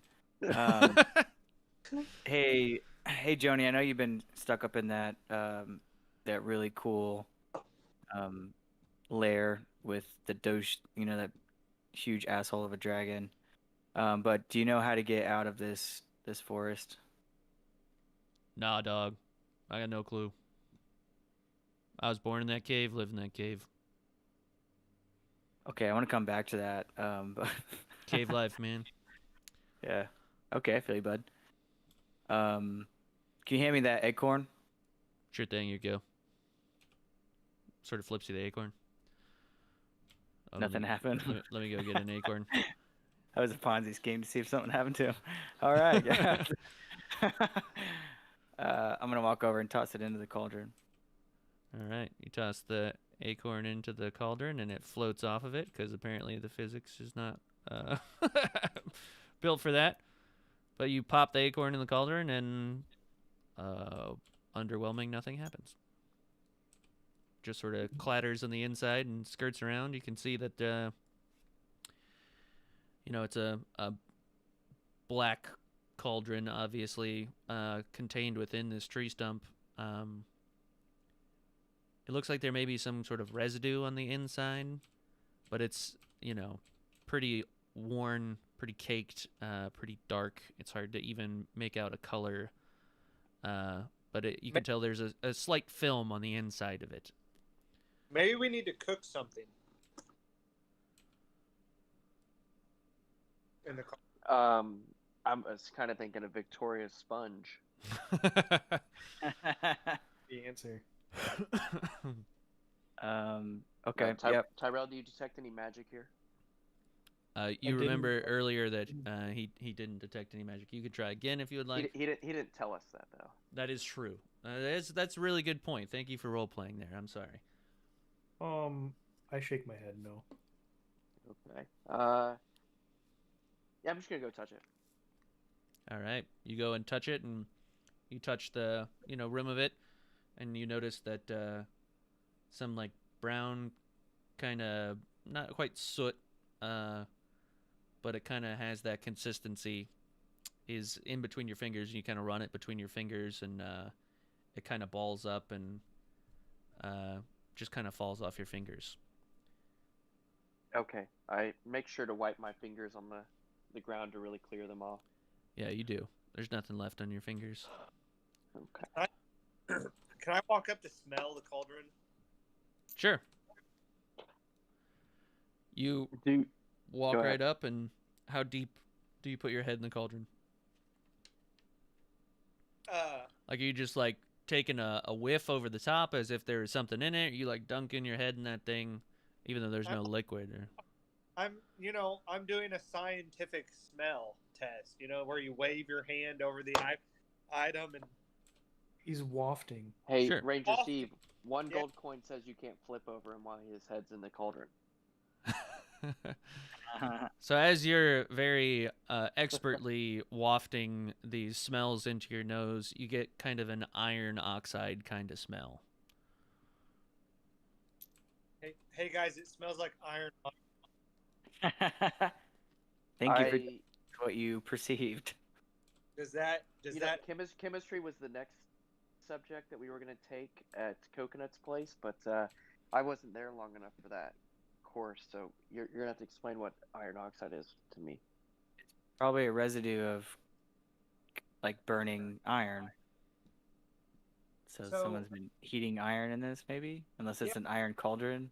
So someone maybe this is used to forge something. Could be. Let's set it on fire. Yeah. Yeah. Can Joni breathe fire? I'd like to see that.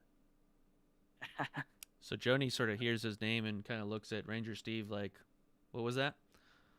He thinks you can breathe fire, so Nah, dog. just to joke around with him, act like you can, puff your chest real big. I'm not really into that joking stuff. Oh, okay. All right. Well, fuck you. And he can't do it. There's no need for that, man. I'm just not your monkey, okay? That's all I'm saying. I just thought you'd get into the group a little bit, hang out, joke around a little bit, but okay. You're not gonna have very fun with our group if you're gonna act like that. Sorry, man. It's just not my thing. Don't pressure me into it. I'm not good with peer pressure. Okay. All right. Wow. I don't have much of a social life. Okay, you want to get into the nitty gritty of it? All right, man. I was raised in a cave by a dragon. All right, it's just not. It's not my forte. I'm sorry. This is who I am. Okay. Hey, Ranger Steve, it seems like you're getting kind of heated with Joni there. Is everything going okay? No, he's just kind of. He's new to the group. We gotta be nice. Yeah, no, he's super cool. Yeah, he's super laid back. I'm really excited to talk to him. Journey. When you guys have like firebolt or something, can you guys go ahead and set this thing on fire? Apparently he can't do it. He's not feeling very good. He said I'm gonna go pat him on the back and tell him. Yeah, I think he needs a little more coddling. I think he's feeling really, So as you approach Billy, Joni kind of warily looks at you as you put a hand out, and he does kind of like shrink away a little bit, but he still can't, avoid the pats on the back too much. I nod, and just keep telling him it's okay with a big smile. He just sort of nods his head, like, okay. I'm gonna cast Firebolt. Where are you directing the firebolt? At the base of the cauldron. At the cauldron. All right. Base of the cauldron. The base of the cauldron. Do we have any wood under it? Is there any wood under there? Let me describe it again. The cauldron itself is contained within the tree stump. So the tree stump is has been hollowed out, and the only thing you can see from the cauldron is like the top ring that sticks out from the tree stump and goes down into the tree stump. So if you're shooting at the base of the cauldron, there's one of two things that's happening here. You're either shooting at the base of the stump, or you're shooting from the top of the cauldron into the bottom of it. Okay, yeah, no. We need to put flammable. Can we put what are iron? Wait, I have a barrel of iron ore. Don't I? I have a barrel of iron ore. Yes. No, I have a barrel of iron ore. It's my barrel that you accepted into your bag of holding for me. So I'm gonna get some iron ore out of my barrel and put in the cauldron. All right. How much iron ore do you put in the cauldron? Ranger, you look like you know more about blacksmithing than I do. Well, I didn't give you permission to use my iron ore anyways, so you could have asked after we just discussed it a second ago. I mean, can I use your iron ore? Sure, you can have a chunk of it. Yeah, just toss a chunk in and see what happens. Well, how much? See how easy that was? Instead of being an asshole? How, what's a chunk, buddy? Whatever you can pick up in your hand. It's probably in chunks. Okay, so I'll put a chunk of Ranger's. Not that and the other one. What? I'm gonna put a chunk of Ranger's iron ore in the cauldron. Okay. I'm gonna take 6 steps back, so 6 gnome steps. That's 3 regular steps. Yeah, so you take gnome steps backwards to distance yourself from whatever is about to happen. I see that, and I want to do it as well. Okay. You also take. Do you take gnome steps backwards, or you take your steps backwards? I'm gonna take 3 Tyrell steps. Okay. Joni kind of notices out of the corner that you guys are backing up too, and he decides to do the same. Oh, As he's soon catching on. as Tug puts the iron from his bag, he sort of tilts his bag of holding up, and you hear these chunks of iron just sort of ping One on the chunk. inside of the cauldron, and nothing happens. Yep, not cook it. So a kind of a dusty little cloud resonates with the echo reverb of the cauldron.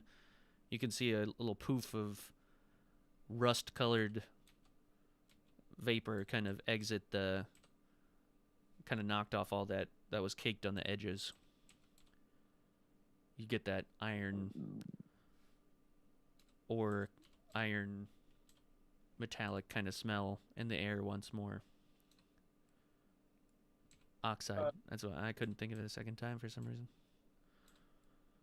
Ranger, do you think we should collect some firewood? Or We- what? Inside of the cauldron, that would just be pointless. There's no spacing below the cauldron and the stump. We'd have to set the stump on fire to make the cauldron hot. So obviously this cauldron is like some witch's magic.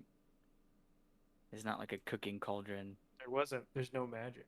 Hey Kobe, or Billy, can you heat metal on this cauldron?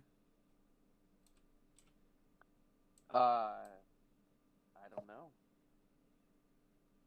Have we tried setting the stump on fire? I cast Firebolt at the stump. All right, you cast Firebolt on the stump, and the stump sort of chars where your Firebolt enters the stump, and you can see embers start to sort of grow. It's a very slow burn. It doesn't quite have enough kindling. It's more like you've just, straight up singed, but you can see in the hole that you've burned into the stump that there is a under portion of the cauldron that you've shot through. And the cauldron is not fused to the stump by any means. Someone has just used the stump as a means to conceal the fact that there is a cauldron here. I'm just gonna pull the cauldron out then. All right, give me a strength check to see if you can heft that thing out of there. I bet he can. That's 21. Yeah. Okay.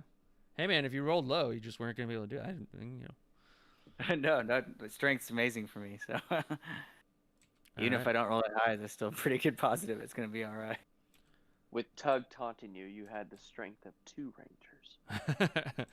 So you pull that cauldron right out. I didn't taunt him. I was simply saying I bet he can do it. Brum, brum, brum. Let's make the cauldron a barrel. Boom. All right. Your cauldron has been separated from the stump. You still have your acorn and your iron. What would you guys like to do now?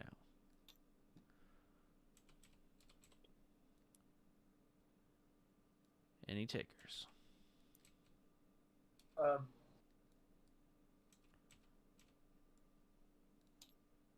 I guess we need to melt this iron ore down. Okay, I'll cast Heat Metal. All right. Does it? I'm not gonna be picky about this. Yeah, I was about to say I really don't know if that actually works on. I don't know that it would get hot enough to melt down the iron ore is my real question, but I don't know the melting point of iron. It's higher than hot. Oh, it's actually 187 degrees Fahrenheit. But I also don't think heat metal is specific as to what unit of Temperature. yeah. No. So for the sake of this to continue, we will say that your heat metal, with enough focus and time and concentration on it, you can indeed melt the iron. So you melt the iron in. So are you melting? You're targeting the iron specifically, or are you targeting the cauldron to heat up so it melts the iron? I'm just targeting the cauldron to see if something happens as it heats up. Gotcha. So yes, you heat it up, and you are able to heat it up in order to melt the iron. So it has now become hot enough, and you can see it glowing red. The cauldron itself is not melting, but the iron contained within it is melting indeed.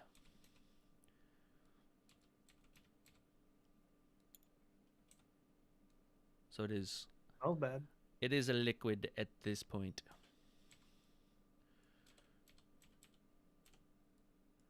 Hold your ball of true sight to it, Tug. See if anything weird's happening.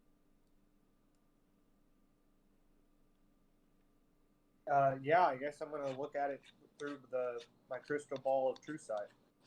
All right, you pull out your crystal ball of true sight, and as far as you can tell, everything is ordinary. It is, a cauldron, a stump, iron, and magical heat. That's the only thing that's giving off any magical essence at all is the spell that Billy is casting to heat the cauldron. So there's nothing out of the ordinary, nothing hidden here. Can we look in the stump? Is the stump literally just look like a hollowed out stump after we pull that out, or is there anything to it? Yeah, there's literally just a hollowed out stump underneath of it. Can we tell if like wildlife or the clearing is changing at all now that we're doing something with the cauldron? No, you notice that when you passed by the clear pond earlier, the silvery sort of circular pond, that thunderstorm that was in the sky has sort of rolled far enough your direction that you can see it from the clearing that you're currently in with the stump. You can hear the rumblings of thunder in the distance, but it's not quite upon you yet. Well, I'm guessing maybe we just try to salvage some of the iron we're making here into maybe some thick sheets, like we can later smith into some shields or something. Like, I don't really see us doing anything else. Yeah, my only thought was making an impression of my face in the mud and then pouring out the iron into that impression so I'd have a face mask. We could all do Get that. an iron hand. Can you animate an iron hand? Oh, Tyrell. Oh, wow. You could get me a fourth hand over here. Yeah, that's what I was thinking. Unless anybody has an opposition, the hand idea would be pretty neat. It sounds like you would be best suited to use iron as an artificer, Tyrell. Yeah. That is 100% the reason I took it in the first place, and it has yet been used. So. I have a mold if we need to use a mold for a hand. Yeah, I I think it might be your size too, Tyrell. So. I think that's exactly what I'd like to try to do. Okay, So... I'm gonna throw the hand at Tyrell's face, hoping that it's a little faster than he was expecting for. Give me a strength roll, Billy, and then I need you, Tyrell, to make a dexterity. Oh, it's a natural 1. Oh no, did I throw it into the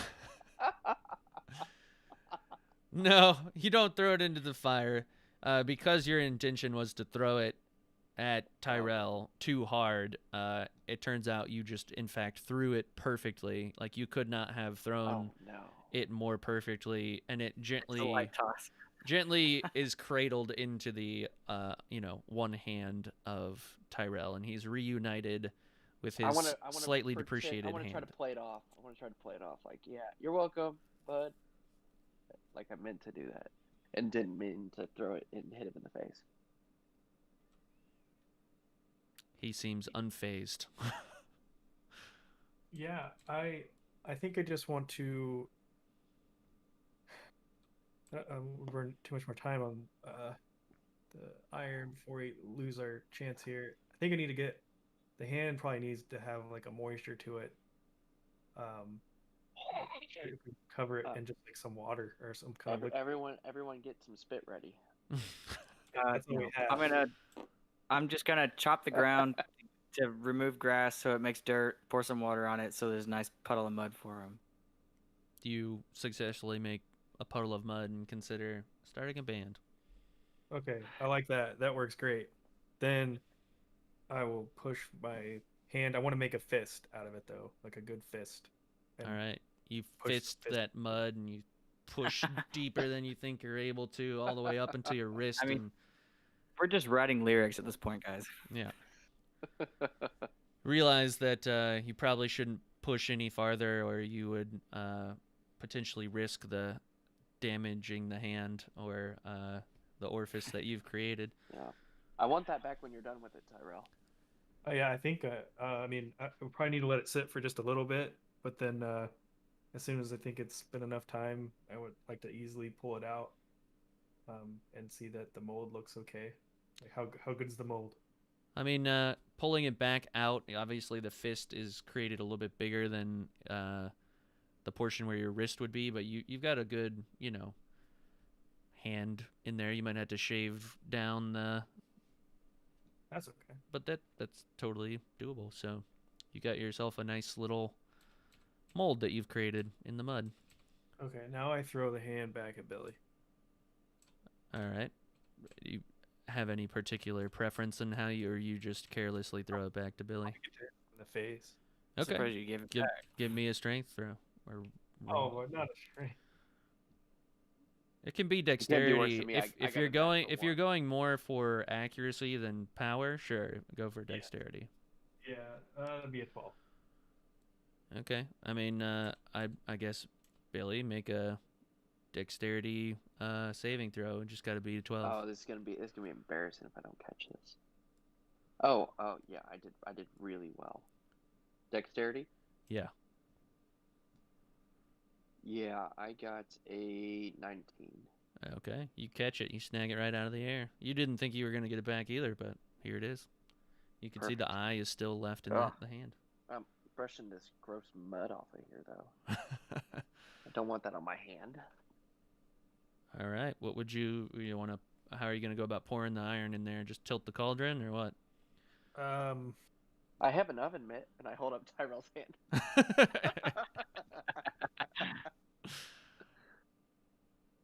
Yeah, I'm wondering like how heavy was that cauldron, Ranger Steve? I Does it mean, have to be for a me- hard pour to get it in there?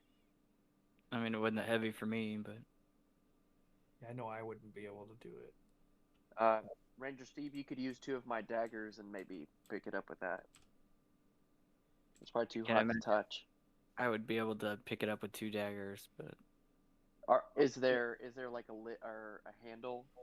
There's no on the handles on the of it? side. It is literally just the rim. Somebody has kind of Oh. hacked off the handles so it could fit in the stump better, Gotcha. What if we draw a channel in the mud and just kick it over?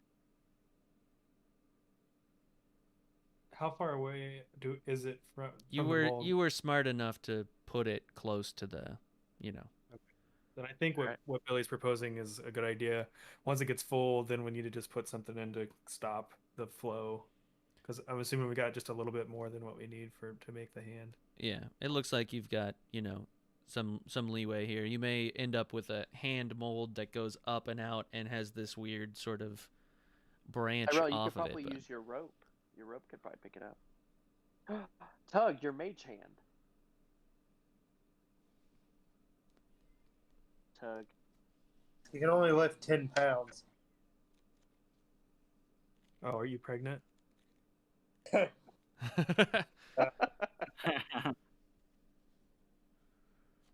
I'm confused. The mage hand can only It could lift sure 10 it could sure lift a lot more than that when you picked up all that gold. No, I only picked up 10 pounds of gold. Okay. I want to take more of the iron out and to make kind of a funnel into the hand and have a piece ready so that when it's full, I can stopper the funnel Oh, okay. with a I see what you're piece of saying. ore. Sure. Yeah. Yeah. It takes a Okay. minute, but you do it. You can see the thunderstorm sort of is directly above you now. It doesn't look like it's the raining kind of thunderstorm. Is more of like a heat lightning kind of thunderstorm. But yeah, you successfully build a little trough for the iron to run down, and you're ready to kick it over and create the mold. Finish it. Who's Alright. good at kicking stuff? I'm just gonna push it over, with just the Ye- sleeve, just enough push to get it to push over without Sure burning thing. myself. Yep. I mean, sleeve. I maybe you take a little burn damage. Maybe if it was the bottom of your foot, I would have given you a pass on that one. But it says it's hot enough to melt iron, so it's pretty scalding hot. I don't think your sleeve's gonna do much there, but Sure, give me my damage. yeah, just roll 1d4 for me. 3. All right. Kind of hot. So just like touching an oven when you didn't mean to, but this is like 4 times that. All right, that was fucking hot. Get your hand. But yes, the cauldron tips over, the smelted iron splashes out, follows down the trough, and fills the little mud mold that you've created, and you can see it start to cool in the earth.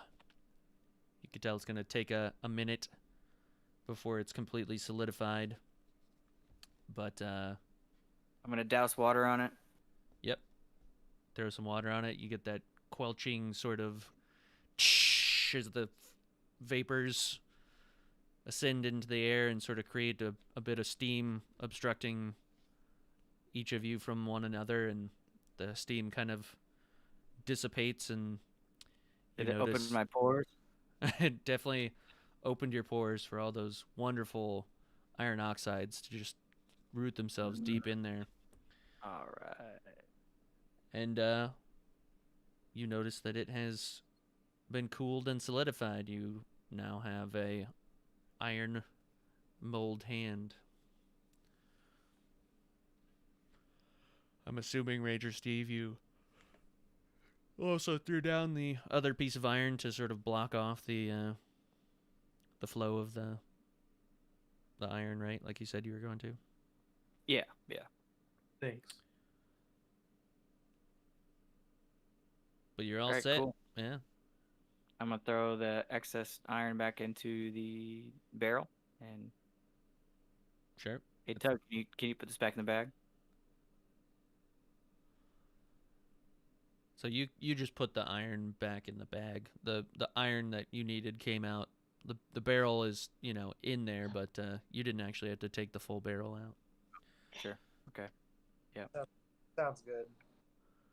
Thanks, buddy. Thank you. So did we find our way out of the forest yet? You forged a crude iron hand, but you could maybe use that to escape the forest. While I use the restroom, I will just drop a hint. There is a Maybe thunderstorm you that's been guys should mentioned a bunch. do a little powwow. Actually, you say your thing, Billy, while I go to the bathroom. And I was gonna say there has been a storm that's been mentioned quite a bit. He's been talking about this storm being a bunch of heat lightning coming through. So I don't know if that's gonna be any significance at all. But yeah, ultimately we want to get out of here. He also mentioned the dragon mentioned we're supposed to try and find some like forest being that can get us out. So I don't know The if that's spirit of the forest. Maybe it's Yeah. this lightning storm. maybe that could be it, or it could kill us all. I have no idea, but I will be right back as well. So Tug, Tyrell, what do you guys think? You both ran to the end of the forest, and basically where you went through just took you to where we. The exact other side where we fought the phase spiders.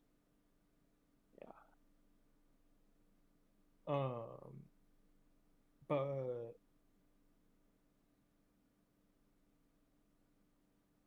so essentially, it's a portal of some sort.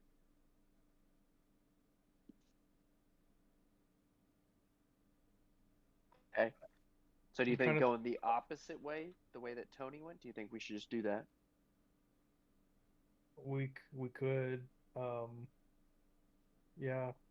I mean, I'm trying to put this into interstellar wormhole or I don't know if it's that complicated. a new version, a different version of Stranger Things upside down.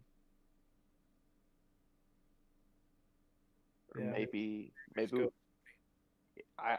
my first thoughts are we just go the other side of the forest, or we try to talk to the thunderstorm cloud somehow. That's what I'm thinking. Tug, what are you thinking? You talk to your people through water. You think someone could talk to us through a thunderstorm? No. Yeah, I think it's much less likely. So what do you think, Tug?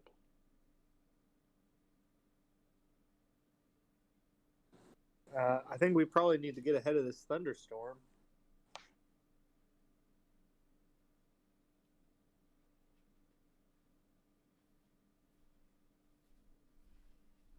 Did you say which way the storm was coming from? I've returned. West. So if we were to go the opposite direction that thunderstorm appears to be emanating from, which way would that be? Where the thunderstorm is emanating from is back towards the obelisk and the silvery sort of circular pond. And we want to go where Tony went? Is that where we want to go? We could. Is there any? We could go back and check if Tony's returned. Okay. Is that what you want to do?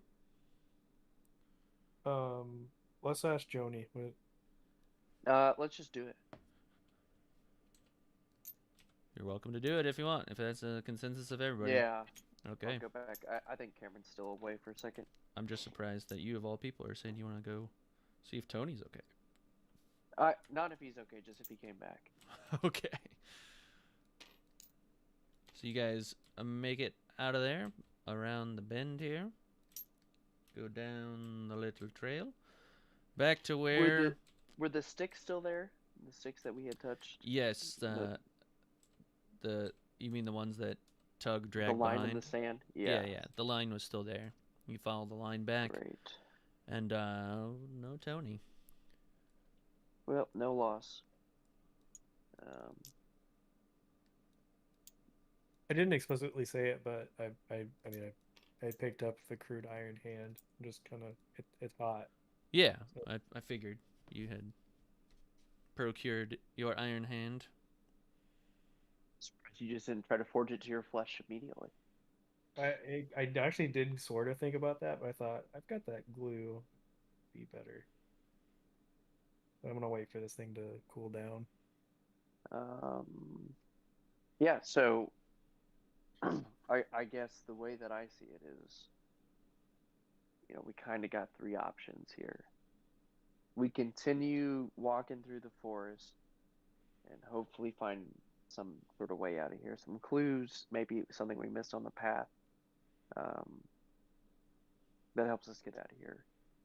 Option number 2, we walk the same way Tony did, the opposite way in the forest, and see if maybe that helps. Option number 3, this thunderstorm's been following us. We walk towards the thunderstorm and call out to this spirit of the forest and see if it helps us out.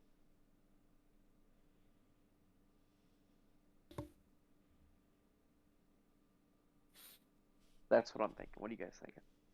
How likely are you thinking this thunderstorm is going to be helpful, or are we just going to get stuck in a thunderstorm?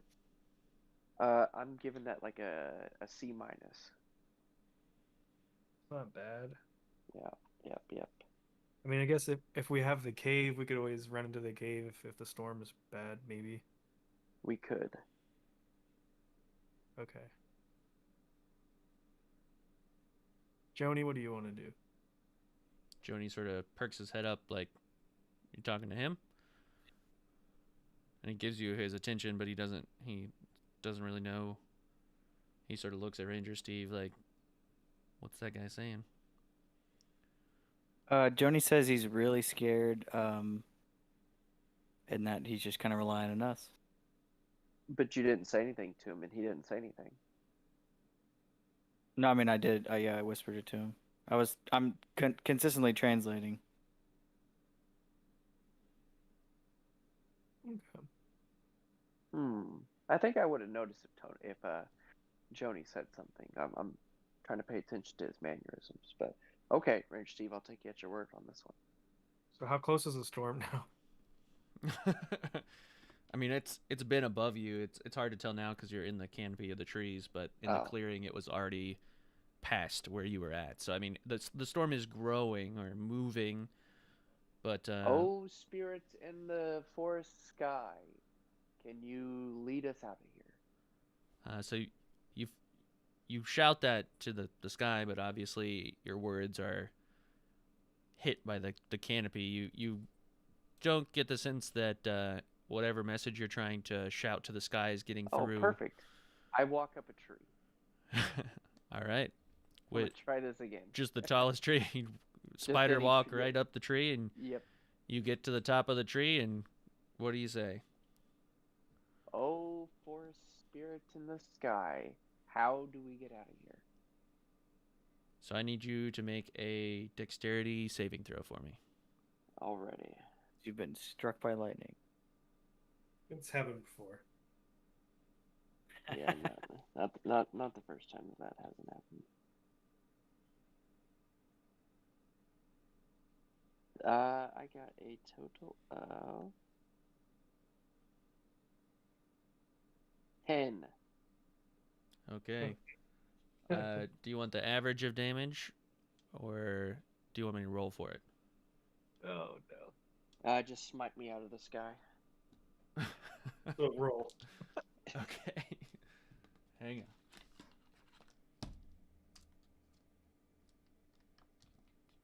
Guys, did he take his rubber insoles up there?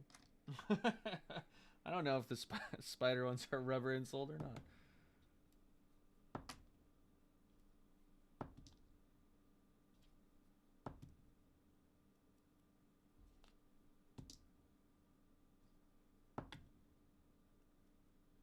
Wow, you made it out really lucky.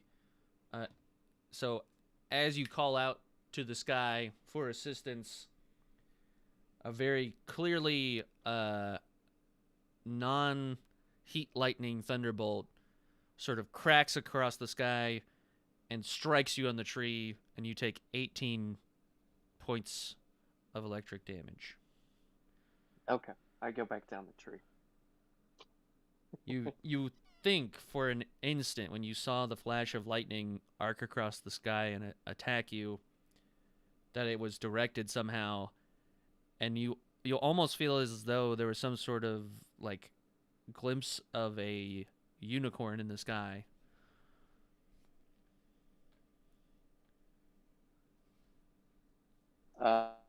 Guys, Did you? I'm a little charred up, as you can tell. I got struck by lightning. If you heard that, it seemed like there was a unicorn in the sky. A unicorn? Are you telling me that he's back? Tug, he was asking for you to go up and call on him in the tree. I can't believe he's come back. I've missed him so much. He said, "Where is my master that I can talk to?" But you'd have to go up to the tree and go talk to him. He transferred he wasn't happy with electrically. Me. He wasn't the information. He was not happy with me. He was looking for you. I don't think that I need to go get in the tree. I think he'll find me down here if it's meant to be. No, he needs to find you in a clearing. I am in a clearing. No, you're under the canopy of the trees. Yeah. As soon as I said that, I'm aware of that.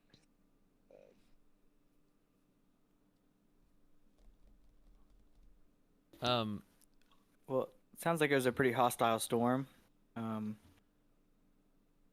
Maybe it's running us out of the forest. Pretty harmless until that moment there. You recall one other time when lightning struck. Yeah, but that was my trial of sanctification and justification. Not to metagame, but why was this not a trial of? Oh, because I wasn't calling out to Helm. I wasn't preaching the word of Helm. I was asking whoever was in charge of this forest. Ah, okay. Yeah. Just as a outside tip, outside hint here, you guys should take a good look at your inventory and your items. I take a good look at my inventory and my items to see if they're all still there. They are still all there. Do I have anything extra? Nothing extra. I'm by me saying take a look at your items. I'm merely saying I'm not gonna say anything else. Just take a look at your Well, items. we're supposed to kill the unicorn per the dragon's bidding. That's not an item, but I mean, there is an item on a list that you have that is the horn of a Kieran. is this a Kieran? You don't know. From Is your a unicorn a Kieran? from your glimpse or from Billy's glimpse, it was a unicorn. So you don't know. You've never seen a Kieran before. You don't know. Seems like maybe somebody who's no longer with the group had that information. No, But anyways, we this don't have this to get that stuff because that bog witch was a bitch, and she lied, and we got trapped by a giant dragon, and now we're all a suicide squad just trying to get out of this forest. 'tis true.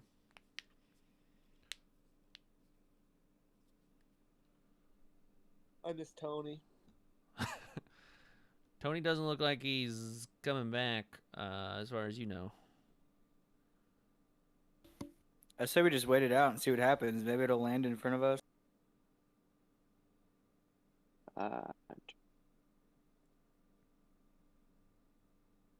Yeah, neutral. So Christian, I'm gonna play a little chord and cast Cure Wounds at the 3rd level on myself. Okay, sure thing. Roll those heals for yourself.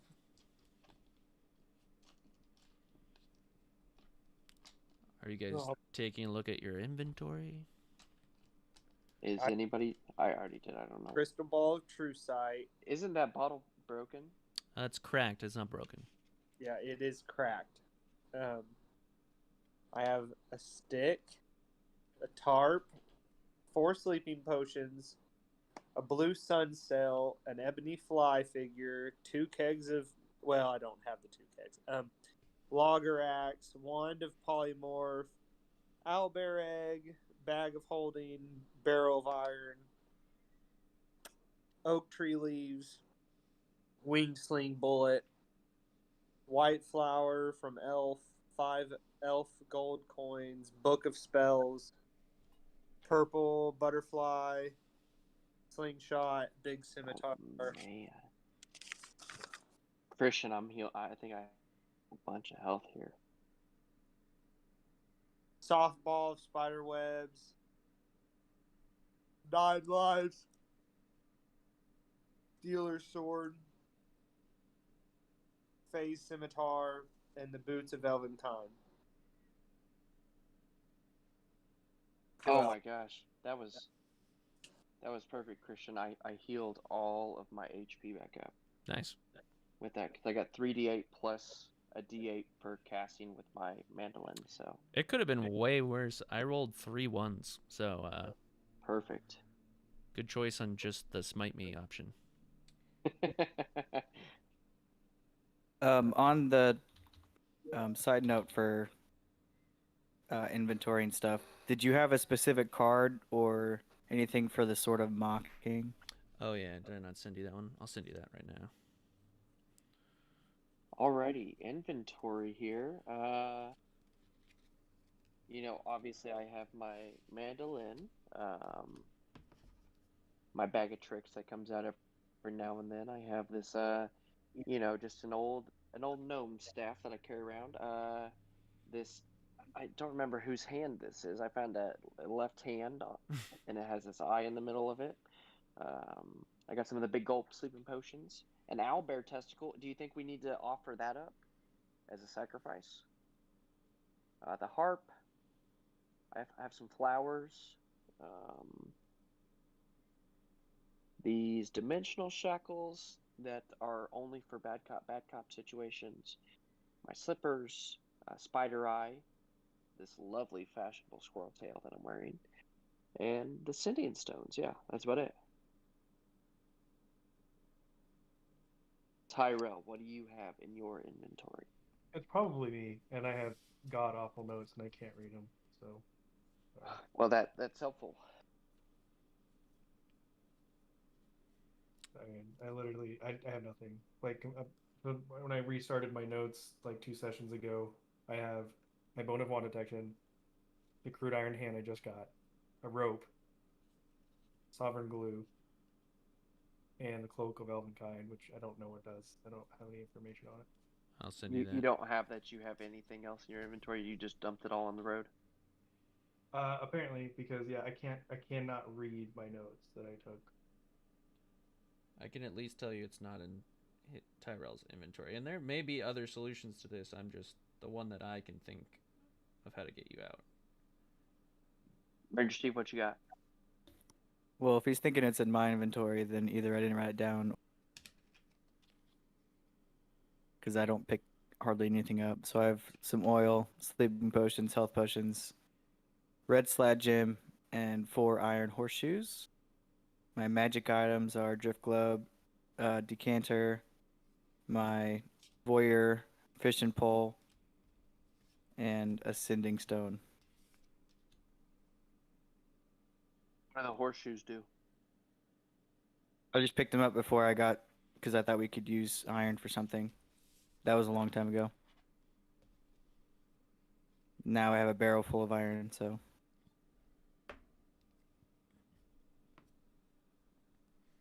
And you're not exclusively limited to the solution in your inventory. There are obviously other ways. I just wanted you to maybe so why don't take you a try look at some that. chaos magic, get us out of here. That could work. I could also just kill you.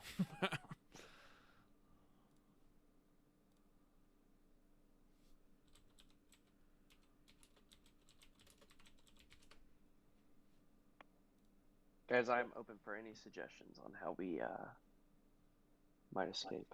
You hear a larger rumble of thunder this time as it sort of goes from one side of the forest to the other. You hear it sort of shake, and just the reverb from the thunder, you hear the trees rustle. Tug, the unicorn is asking for you.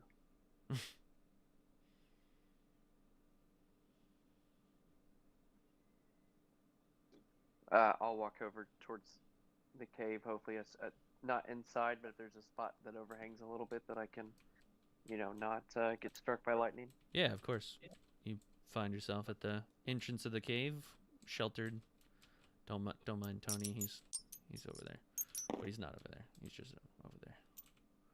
Does anybody else want to take shelter, or you guys are not afraid of being struck by lightning? I'll go. Yeah, I wanted there too. Yeah. What are you saying, Tug? You go too? Yeah. Okay. Tyrell, did you disappear, or are you running over there as well? I think I got cut out. All right, so you guys are taking shelter. There's no rain or anything, but you feel a little bit better not being around so many trees with the thunderstorm.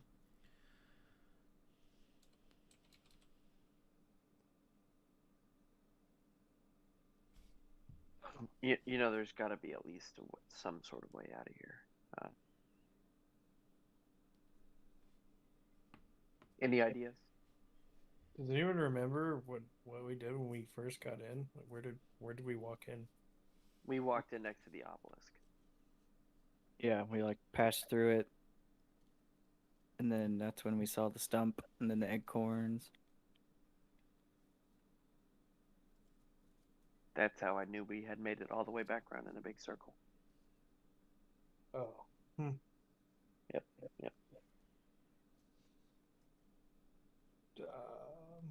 Was there a storm when we first walked in here? Nope. Probably a good sign. I don't. Well, the dragon said we needed to find the tree or the forest thing. So you're right. The dragon said that it wants you to kill the treant. It wants you to kill the forest spirit. It wants you to kill the elves. And if you got time, But you can kill the forest hag or the but we bog hag. negotiated just killing You did. That is correct. the other guy. Yes, Derek. Derek. We negotiated just the killing of Derek, so that way we didn't piss off everybody. So we're just trying to get out, but Just the trying next to make our way out of here. getting down the forest. If the map is correct, then we would be back at the bridge again. I'm not sure really how to get out of it, but the forest spirit might be able to tell us to get out of it. But he seems a little hostile, striking you down in a tree. Yeah. What if we just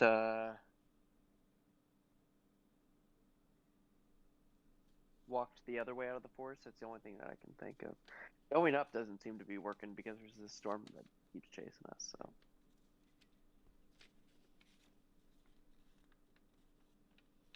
I am open to suggestions. Do we go to the obelisk? Go to the obelisk? Yeah, let's go back there. Okay. You guys stroll back the way you came through the acorns where the line of the stick in the dirt has begun. Still no Tony. You go past the cauldron that has been removed from the stump, round the corner, and you arrive back at the obelisk.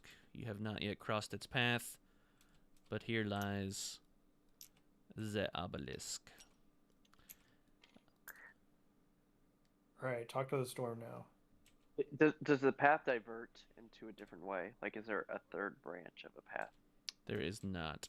The only sort of offshoots are where I've sort of stopped you, or the only points of interest are where I've stopped you.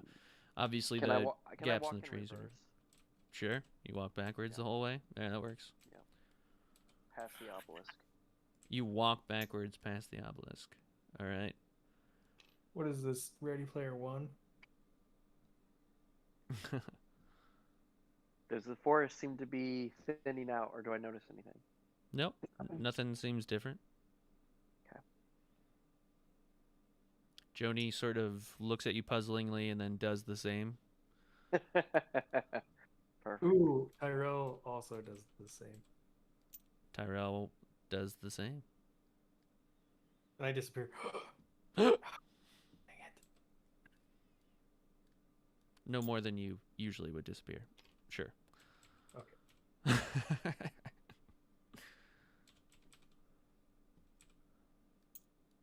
Ranger The Steve? obelisk look Ranger Steve, are there any Chug. squirrels or birds or bugs nearby that you could talk to? Like, I'll dig up an earthworm at this point. Like, I don't think you guys understand what I can do with animals. I don't care what you do with them as long as they tell you how to get out of the forest. All I can do is tell them that I mean no harm, like, and then it's up to their discretion, I suppose, if they want to be like, "Oh, I know exactly what you guys are talking about. I can get you out of this forest." Like I can't iterate to them at all like what we need from. Can you ask them where coconut is?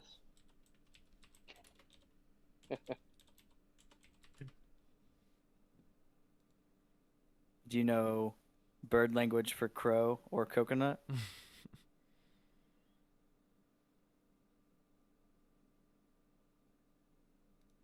I'm going to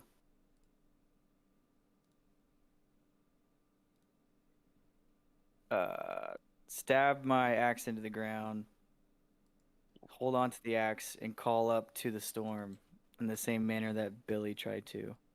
I'll back up a little bit. Still in reverse. So you stick your axe in the ground as some sort of like lightning rod Yeah. Ground. to ground yourself. So through the canopy, you shout into the sky. What do you shout? Oh, forest, I don't remember the name of this thing. What we're supposed to look for? Lambros. I'm whispering this to the other guys. What am I supposed to? I mean, I thought it was a unicorn. But what did the dragon say for us to find? The spirit in the sky. Oh, forest spirit, please guide us out of this forest. There's another lightning strike. This one does not strike you. It appears as if whatever was trying to aim the lightning strike shot wide, and one of the trees next to Tyrell just up and incinerates. There's now Oh, thank God. Is there a path open? there's a burning tree. I mean, there's one less tree in your way to just go off the trail, but Oh, keep it up, Ranger Steve. Eventually, it's gonna open up a path.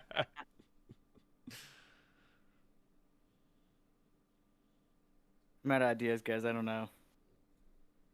Have we tried taunting the forest yet?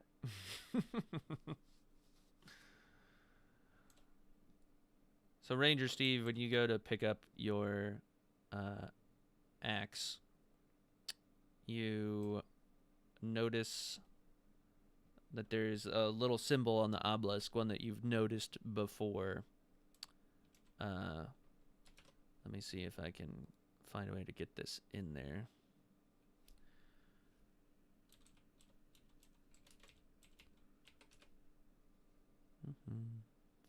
It's a little sign that says Edgewood this way.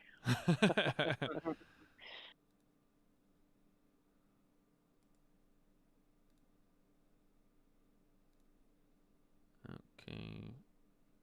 Objects.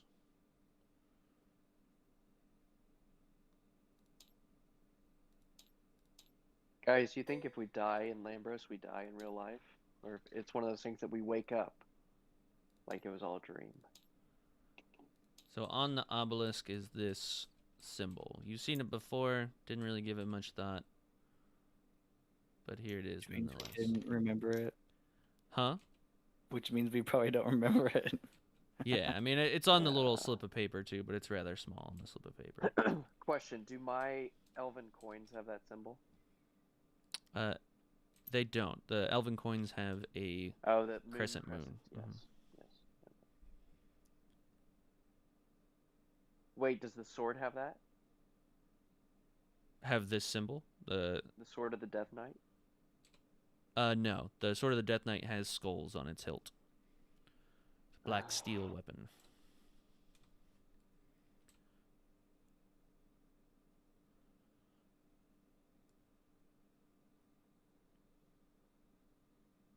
Wait a minute, what if that's the path of the forest?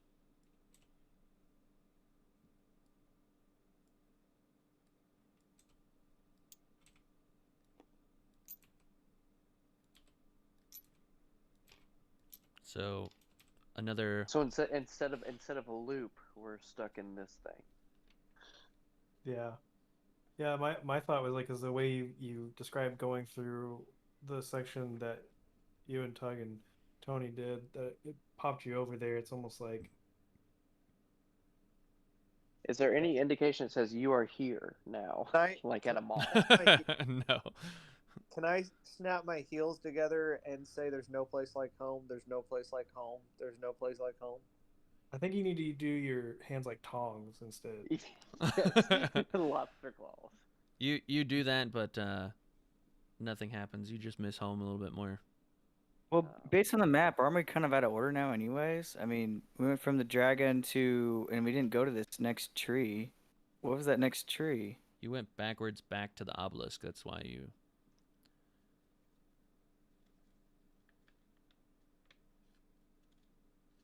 Like the second half of this map that we have. So there's two sides. There's the one Yeah. with the obelisk, and there's one with the sign. I mean, do you remember what was on the other side of this obelisk? Where you came from when you crossed the obelisk?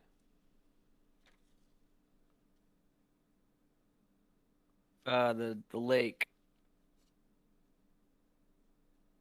Like the beginning, or where we came from before, like just like recently? Most recently, like last time we ended, you guys were coming from a direction The and location. Dragon's Lair. Right. there was some things in between there, but like when you first saw the thunderstorm, like Ranger Steve was saying, at that silvery, shimmery, perfectly circular pond, Oh, the Elven place. The Elven place. but Yeah. with none of the elves.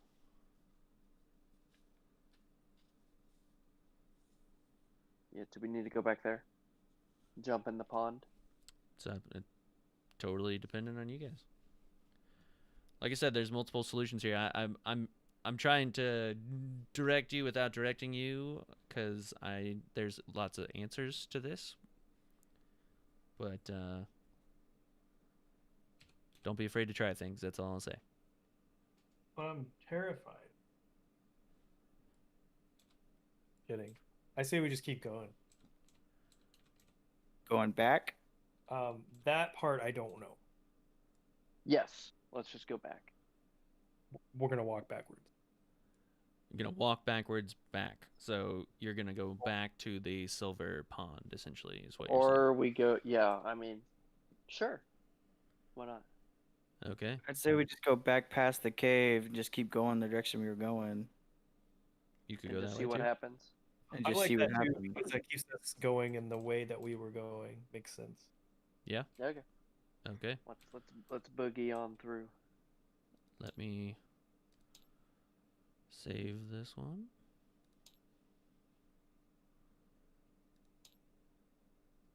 I like the sound of that. No, I just had to jump to the other map. Which is we've exited. This one. No. Get out of here, Tony. All right, so you guys cross the obelisk. Hey, Tony. Just kidding. Dang it. Let me kind of move this stuff out of the way.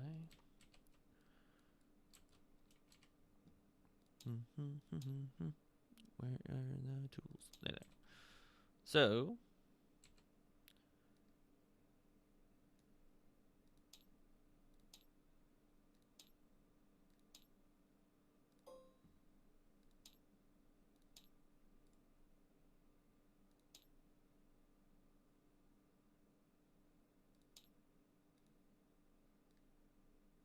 wah, wah.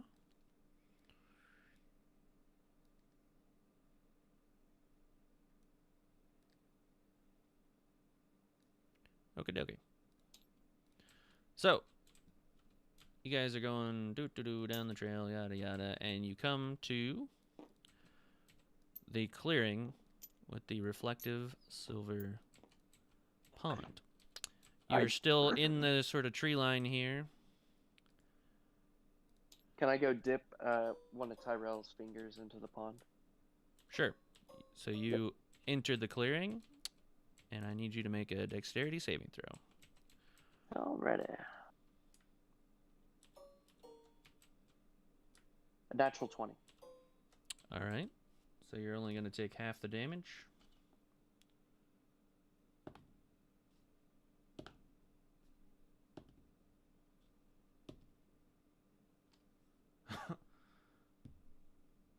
$14 damage at half. Already. Half of 14? 14 was half. I only rolled a die half the amount of times. Alright, perfect. Thank you. So another thunderstrike comes down, and this time, after the dust has settled, what lands before you but... Oh, hello. Bam, bam, bam.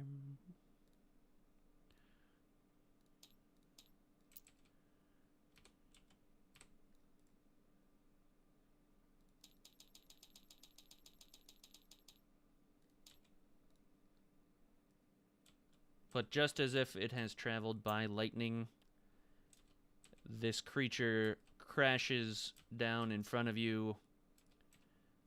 Some sort of ethereal unicorn-looking thing. And it speaks to you in your mind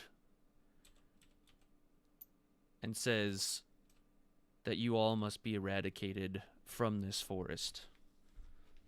You are an Yay. evil set upon this forest, and he has been sent by Helm himself to remove you from it. Oh, well, that's not true. I am a servant of Helm. He says you know that is not true. No, it's true. And we shall defeat you to prove it.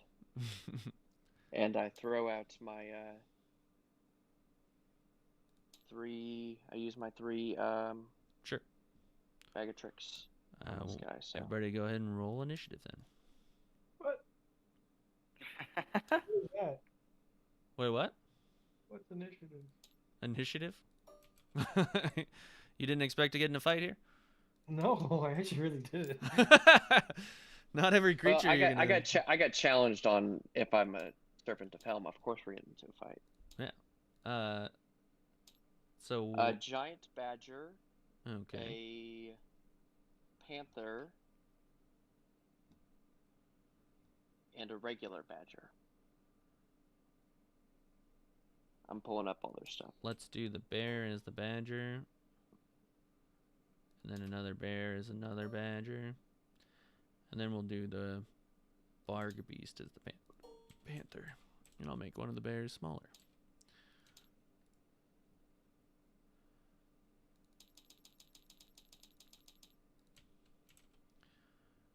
Oakley dokley.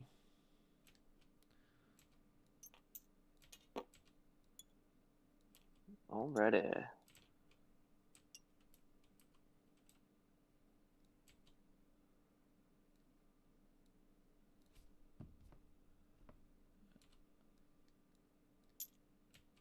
Well.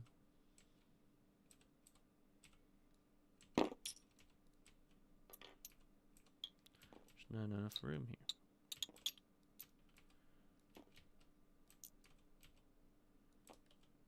And this stupid silvery lake is, I can't even place anything on it, so I'm gonna have to make it a circle.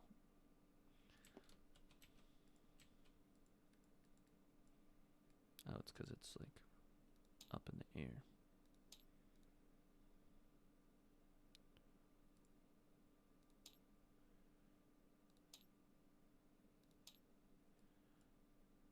Okay, okay. So the outer ring that he's on is the trail essentially that leads around the pond. The pond itself is contained within this space here. So,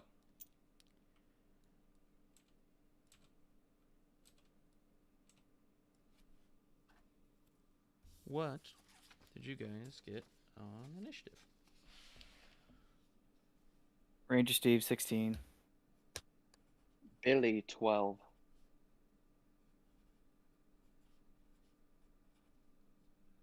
Tyrell, Tug? I was supposed to go next. Tug got a 9. I got a 19. Woo!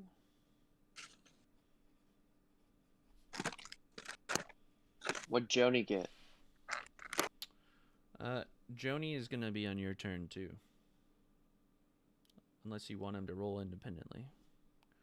He'll be on my turn? Oh, awesome. So you'll, yes, on your turn have 3 beasts and Joni. If you want to use any of the special abilities of the beasts, that's obviously fine. But if we can lump all their attacks into one or something, that would be preferable. And then the Kieran. I did not prepare for a fight.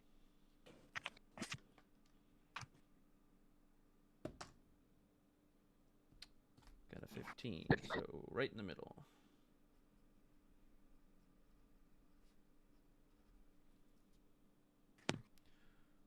Okay, Tyrell, you're up first. Cool. Well, the first thing I'm thinking is I wonder if I should use my wand of magic detection, but then I'm like, that's probably a waste. Yeah.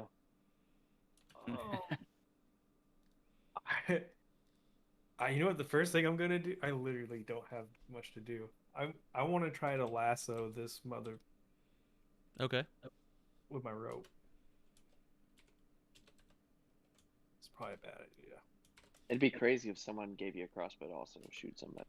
Yeah, I have that, but I figure I'm this close. It seemed close, right? You are. You're within roping distance.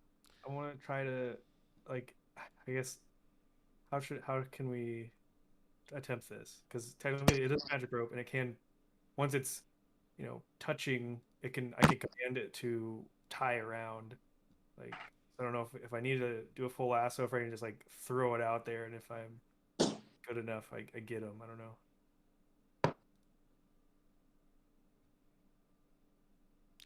So you're gonna try and make a dexterity, uh, check essentially, and then I'm gonna try and beat it as the Kieran. Ooh, okay, so that's 16. So 16 is your check that you've built out. Yep. Okay. So the Kieran has magical resistance and a +3 to dexterity. So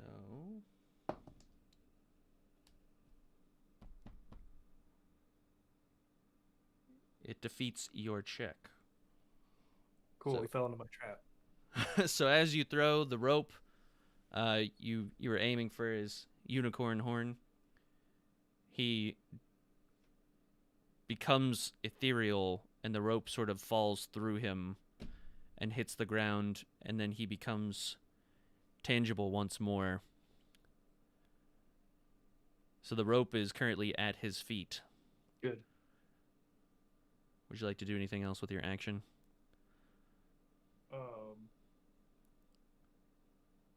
Sounds like the rope's not gonna be able to touch him. So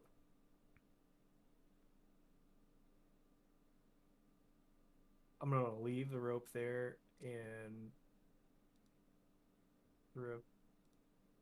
prepare defensive with my dagger.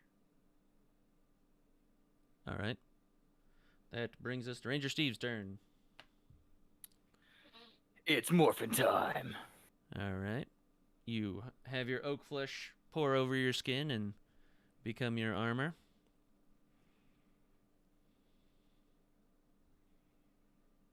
Yeah, so I'm just gonna take off towards him with my black sword. My sword of taunting. Back tucker. All right. And just try and cleave his head off. So you pull Backtalker from its scabbard. And as you pull it from its scabbard, you sort of go to pull it out in the air. And it immediately slips out of your hand and says, "Fuck you, bitch." And it clangs onto the ground.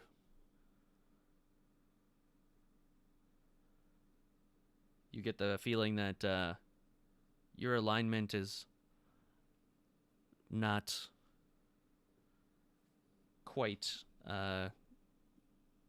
it's not evil. So it says on your back talker here, you and your alignment Chaotic must evil. match. Yeah, so chaotic evil. You may be chaotic, but you haven't quite delved into the evil realm just yet, at least not you personally. So just from that interaction with the sword, you get the sense that trying to use this weapon, it's either going to make your life hell trying to use it, or it's going to be less than useful to you. Okay, I'm just gonna shoot an arrow at it then. All right. Go ahead and roll. It's been a while, man. Dexterity modifier on shooting an arrow, correct? Mm-hmm. Well, it's your proficiency that you add to it, so you're proficient in. Yeah, minus dexterity, so yeah. But Yeah. sorry. No, you're good. It's just that's yeah. a different number is all. 17.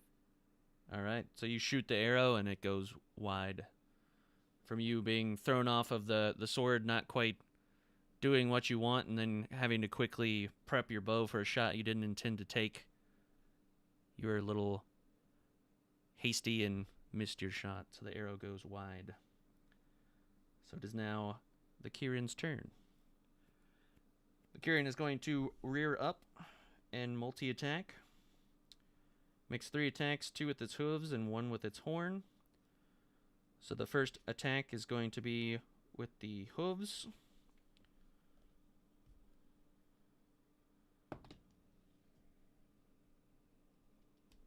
Does a 20 break your armor class? Who are you talking to? Ranger Steve, sorry. Oh. Yep. All right. I'm just going to not roll for damage, take the average. So you take 10 damage on the first hoof attack. He's going to attack again.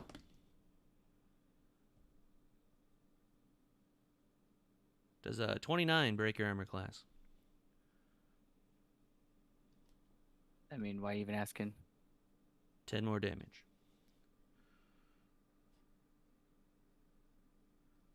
And with the horn attack for the final multi-attack, he's going to try and thrash and gouge Tyrell.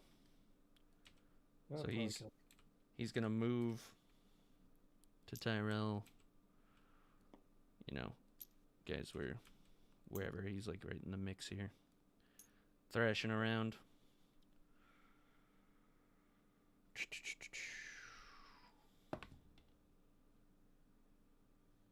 Yes. 14 on that one. That ties. Then you succeed. So as he goes to jab you with the horn, you've had time to prepare your distance from him, and he misses you. So it is now Billy's turn. Oh, why does he miss me so much? He sheds a tear. He whispers in your ear as he missed the head stab and says, "I miss you." Okay. You feel like it was the whisper from your parents. Oh, okay. Your parents are speaking through this creature. Very Harry Potter. Yes. You get the sense that this is a very noble, majestic creature, just radiant of pure justice and goodness. I use my cane at the mandolin to cast protection from lightning energy Okay. on myself. Alrighty. That just gives you full immunity, right? I think so. Lightning's the only thing that I can actually cast as protection of energy from this. Nice. It was specific on that.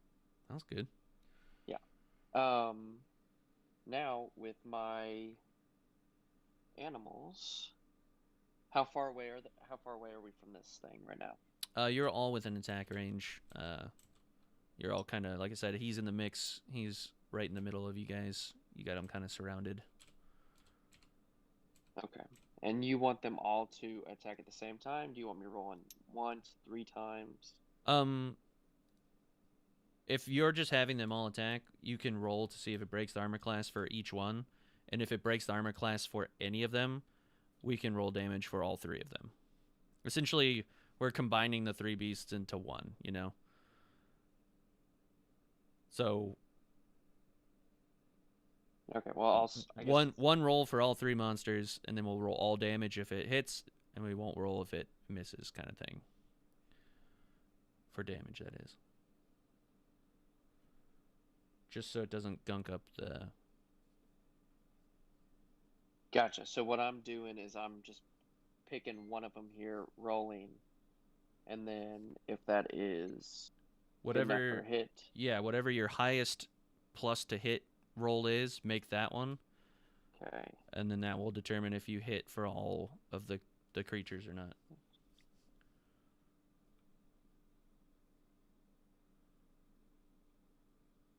Okay.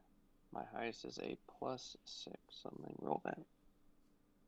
It's 17. So it does not land. All right, so they all miss. And now it is Joni's turn. And like I said, if any of those creatures have special abilities that you would like to... The badger had a multi-attack. Giant badger did. Okay, then roll again.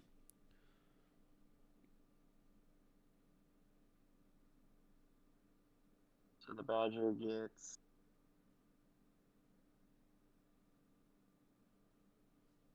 total of 19. All right, it does not hit yet again. Gotcha. Okay, then it's Joni's turn. All right. What does Joni want to do?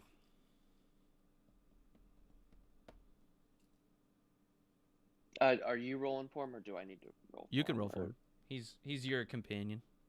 Okay. Yeah. Just have him attack. All right. So, a kobold, which I have right here, does not get any pluses to attacks. He missed. Okay. He got a 10. So that's enough. It is not. No. All right. The Kyrian's going to use its legendary actions to interject itself between initiatives. So instead of it being Tug's turn next, it is going to be the Kyrian's turn. And it is going to attack Billy. It is going to use its multi-attack. It's going to make 3 attacks, 2 with its hooves, and then 1 with its horn. First one is a 17 to hit. That hits. Take 10 damage. Alrighty.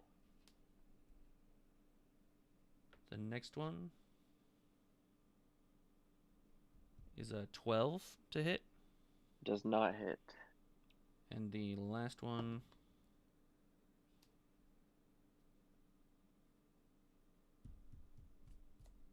$22. And that hits. And that is another... That one's 14, because that one's the horn. 14 Alrighty. damage on that one. I am barely hanging on. It is now Tug's turn.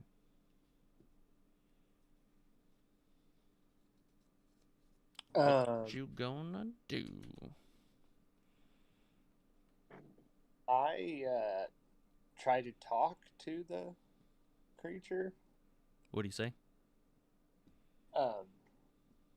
Whoa! Can't we talk about this for a second? Surely before this gets too brutal, there's some explaining that we can do. So in all of your minds, you hear in your own voices, but in sort of a booming fashion, that the time for talking is too late. You've shown your cards. He knows who you are. This is why Helm sent him. He said he's been looking for you for quite some time.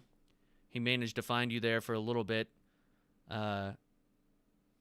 He said that the thunderstrike that came down and struck you, Billy, yes, was from Helm, but through him, and it was not meant to test you. It was meant to kill you. Oh, but I passed.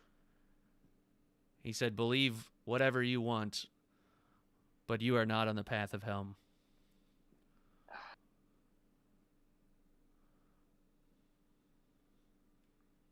He says, so you're just here to you are kill us, you I are guess? all evil creatures. Yes, he says, I am here to remove you from the forest. You have done nothing but leave destruction in your please, wake all across Morningstar. We would love to leave the forest. Is there an exit sign anywhere nearby we could walk out of here? He says he wouldn't let you leave this forest with your lives.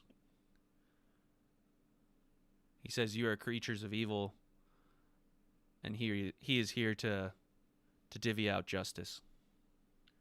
What is a unicorn now?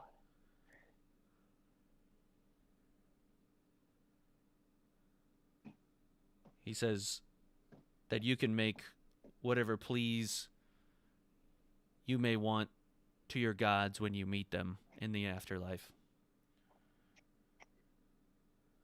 but that he has no mercy for any of you. He's seen what you've done.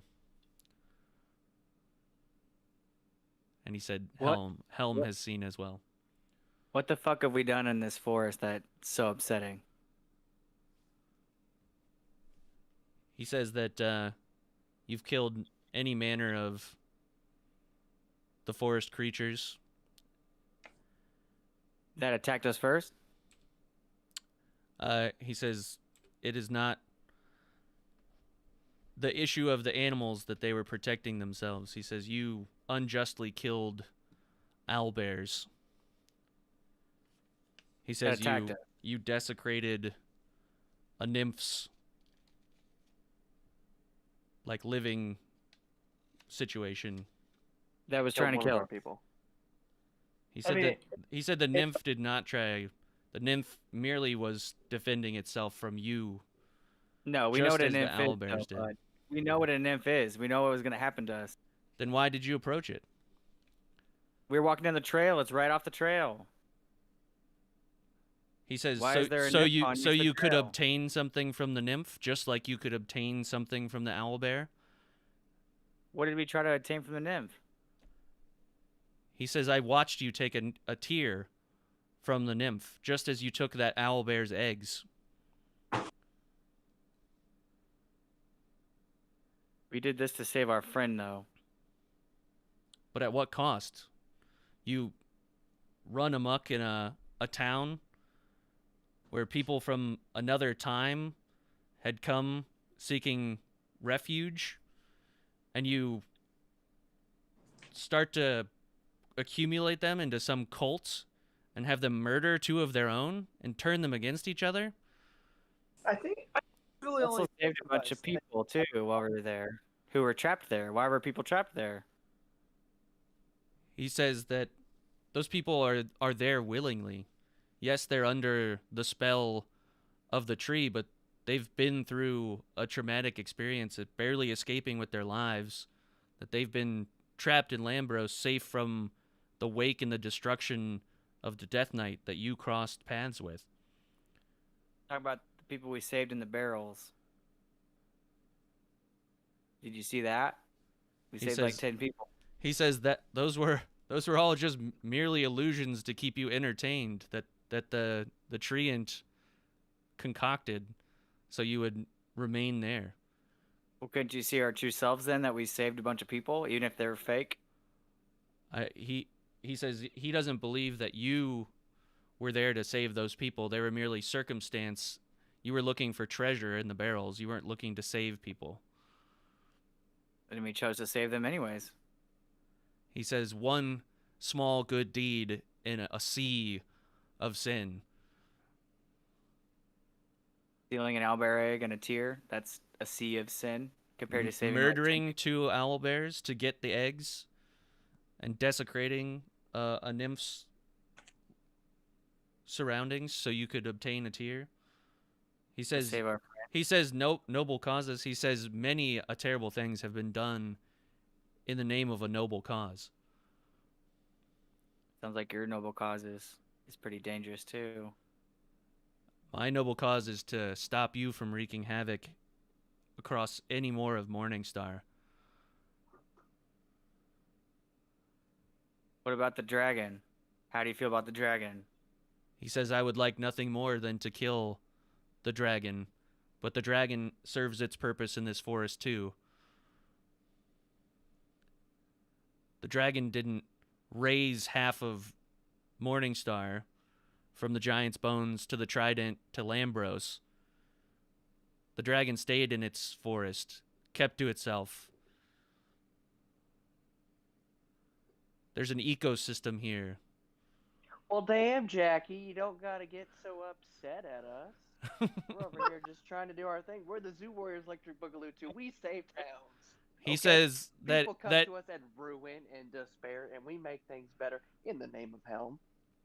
he says that he's only appealing to you now so that you may understand that what you've been doing is wrong in the eyes of Helm. Well, what does it matter if and you're gonna kill justice. us if you appeal to us or not? He says it is not my will that you die. It is not my will that you understand. It is Helm's will that you understand your wrongdoings before I end your life. Listen, I know where my soul belongs. If you're just gonna kill us and we don't have any way out of this, then I don't know what all the blabbing's about. But if you want us to help you kill this dragon, well, then that's a different story, because we can do that. We can get rid of this dragon, because here's the thing. There's a lich that's trying to take out Morningstar, and we're the only crew that can do it. We're the only crew that can stop this lich from succeeding. You ever heard of Vos Das Daru? He says, I know of this Archlich, but And I how do about not the believe that convocation of you are the uncounted only eyes? ones that can take care of him. Oh, we are. We're the only ones who are gonna try and know how We're to the do only ones it. who's willing. We're willing to save the whole world, even if it means having to be a bad cop along the way. Why do you have such devout gusto to kill this creature? What drives So we you to can do save this? the world, and that everyone can be followers of Helm. Do not lie to me. So that's what I would love. I would love nothing less than that. The path you are on now, little gnome, is not the path of Helm. Oh, but I believe it might be. You may believe that to be, but I, the emissary of Helm, is telling you that you have strayed from the path. This is not And what his is your ways. name? Rin. Rin. Rin the emissary. And you're a unicorn, is that right? You may call me whatever you want, but I belong to the race of Kirins. Oh, you're a Kirin.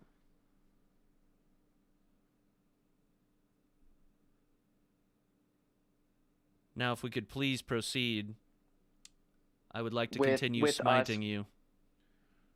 When you say proceed, you mean with us saving Morningstar from the Archlich, who's going to kill everybody.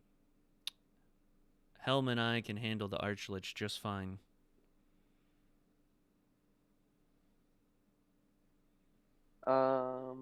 I do not believe no, I'm that pretty he sure has I'm pretty ill sure you need a intent. Suicide Squad. A suicide squad? That's what we're calling ourselves now. We're a Suicide Squad. I do not think letting you loose back onto Morningstar is the answer here. I mean, it is an answer.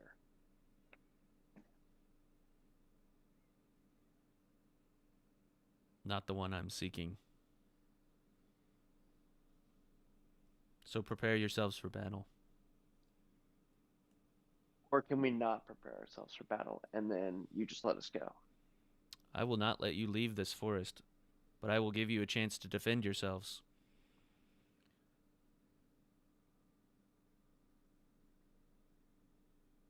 Guys, I'm not really one to, I'm not really a fighter, but I think we should just fight him. Are there any surprise attacks that we can get, Christian? No, he is very aware of all of your presences. Yeah, well, this is great. Guys, his armor class is at least over 19, 20 or whatever So we if you got. guys can roll 20 every single time, I think we got this. So go ahead and roll 20 every single time, guys. And I think Yeah, we're going to win. Otherwise, if he touches you, you're going to lose 24 points at least.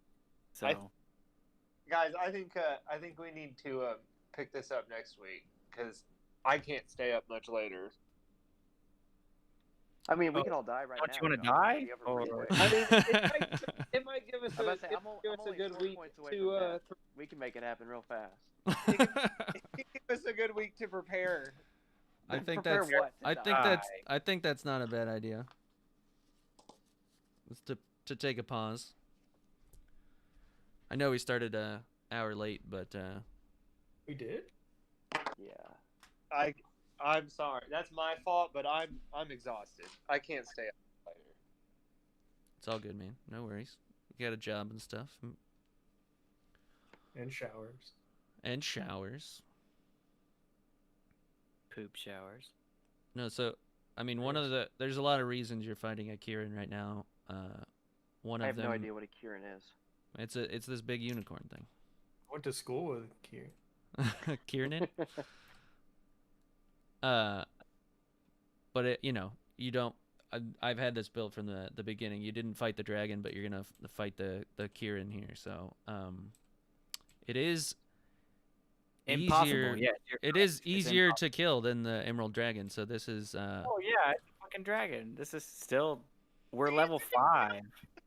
The dragon that had an armor class of like 38 and Yeah. 800 hit points. Yeah, I bet it's easier to kill. Yeah, but I mean, from This guy has like who knows what kind of modifiers. He hit a 29 on a roll. None of us can even come up more than like a Yeah, 21 or a 22 probably with modifiers. he has a +9 to hit.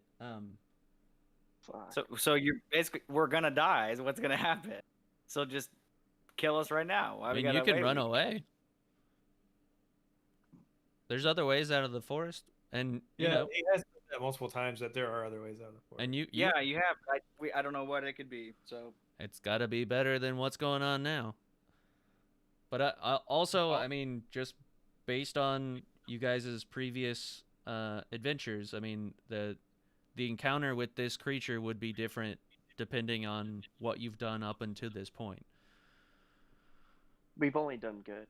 I feel like it's only one of us is really the sins that we're being persecuted for. Really, are only. Hey man, the getaway driver from bank robbers get the same sentence as the people robbing the bank. They might get let out early for good behavior. Yeah, Right.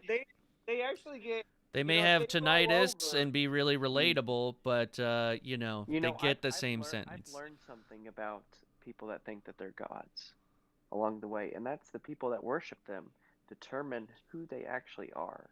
So all you have to do is get enough people to worship the same way, and that image becomes relayed upon a god. That is very true.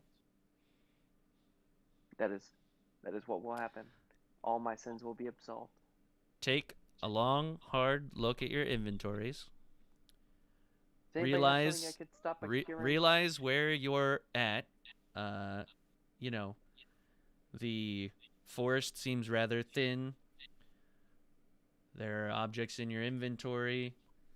does anybody have an escape rope? I dropped it on the ground. Am I missing something?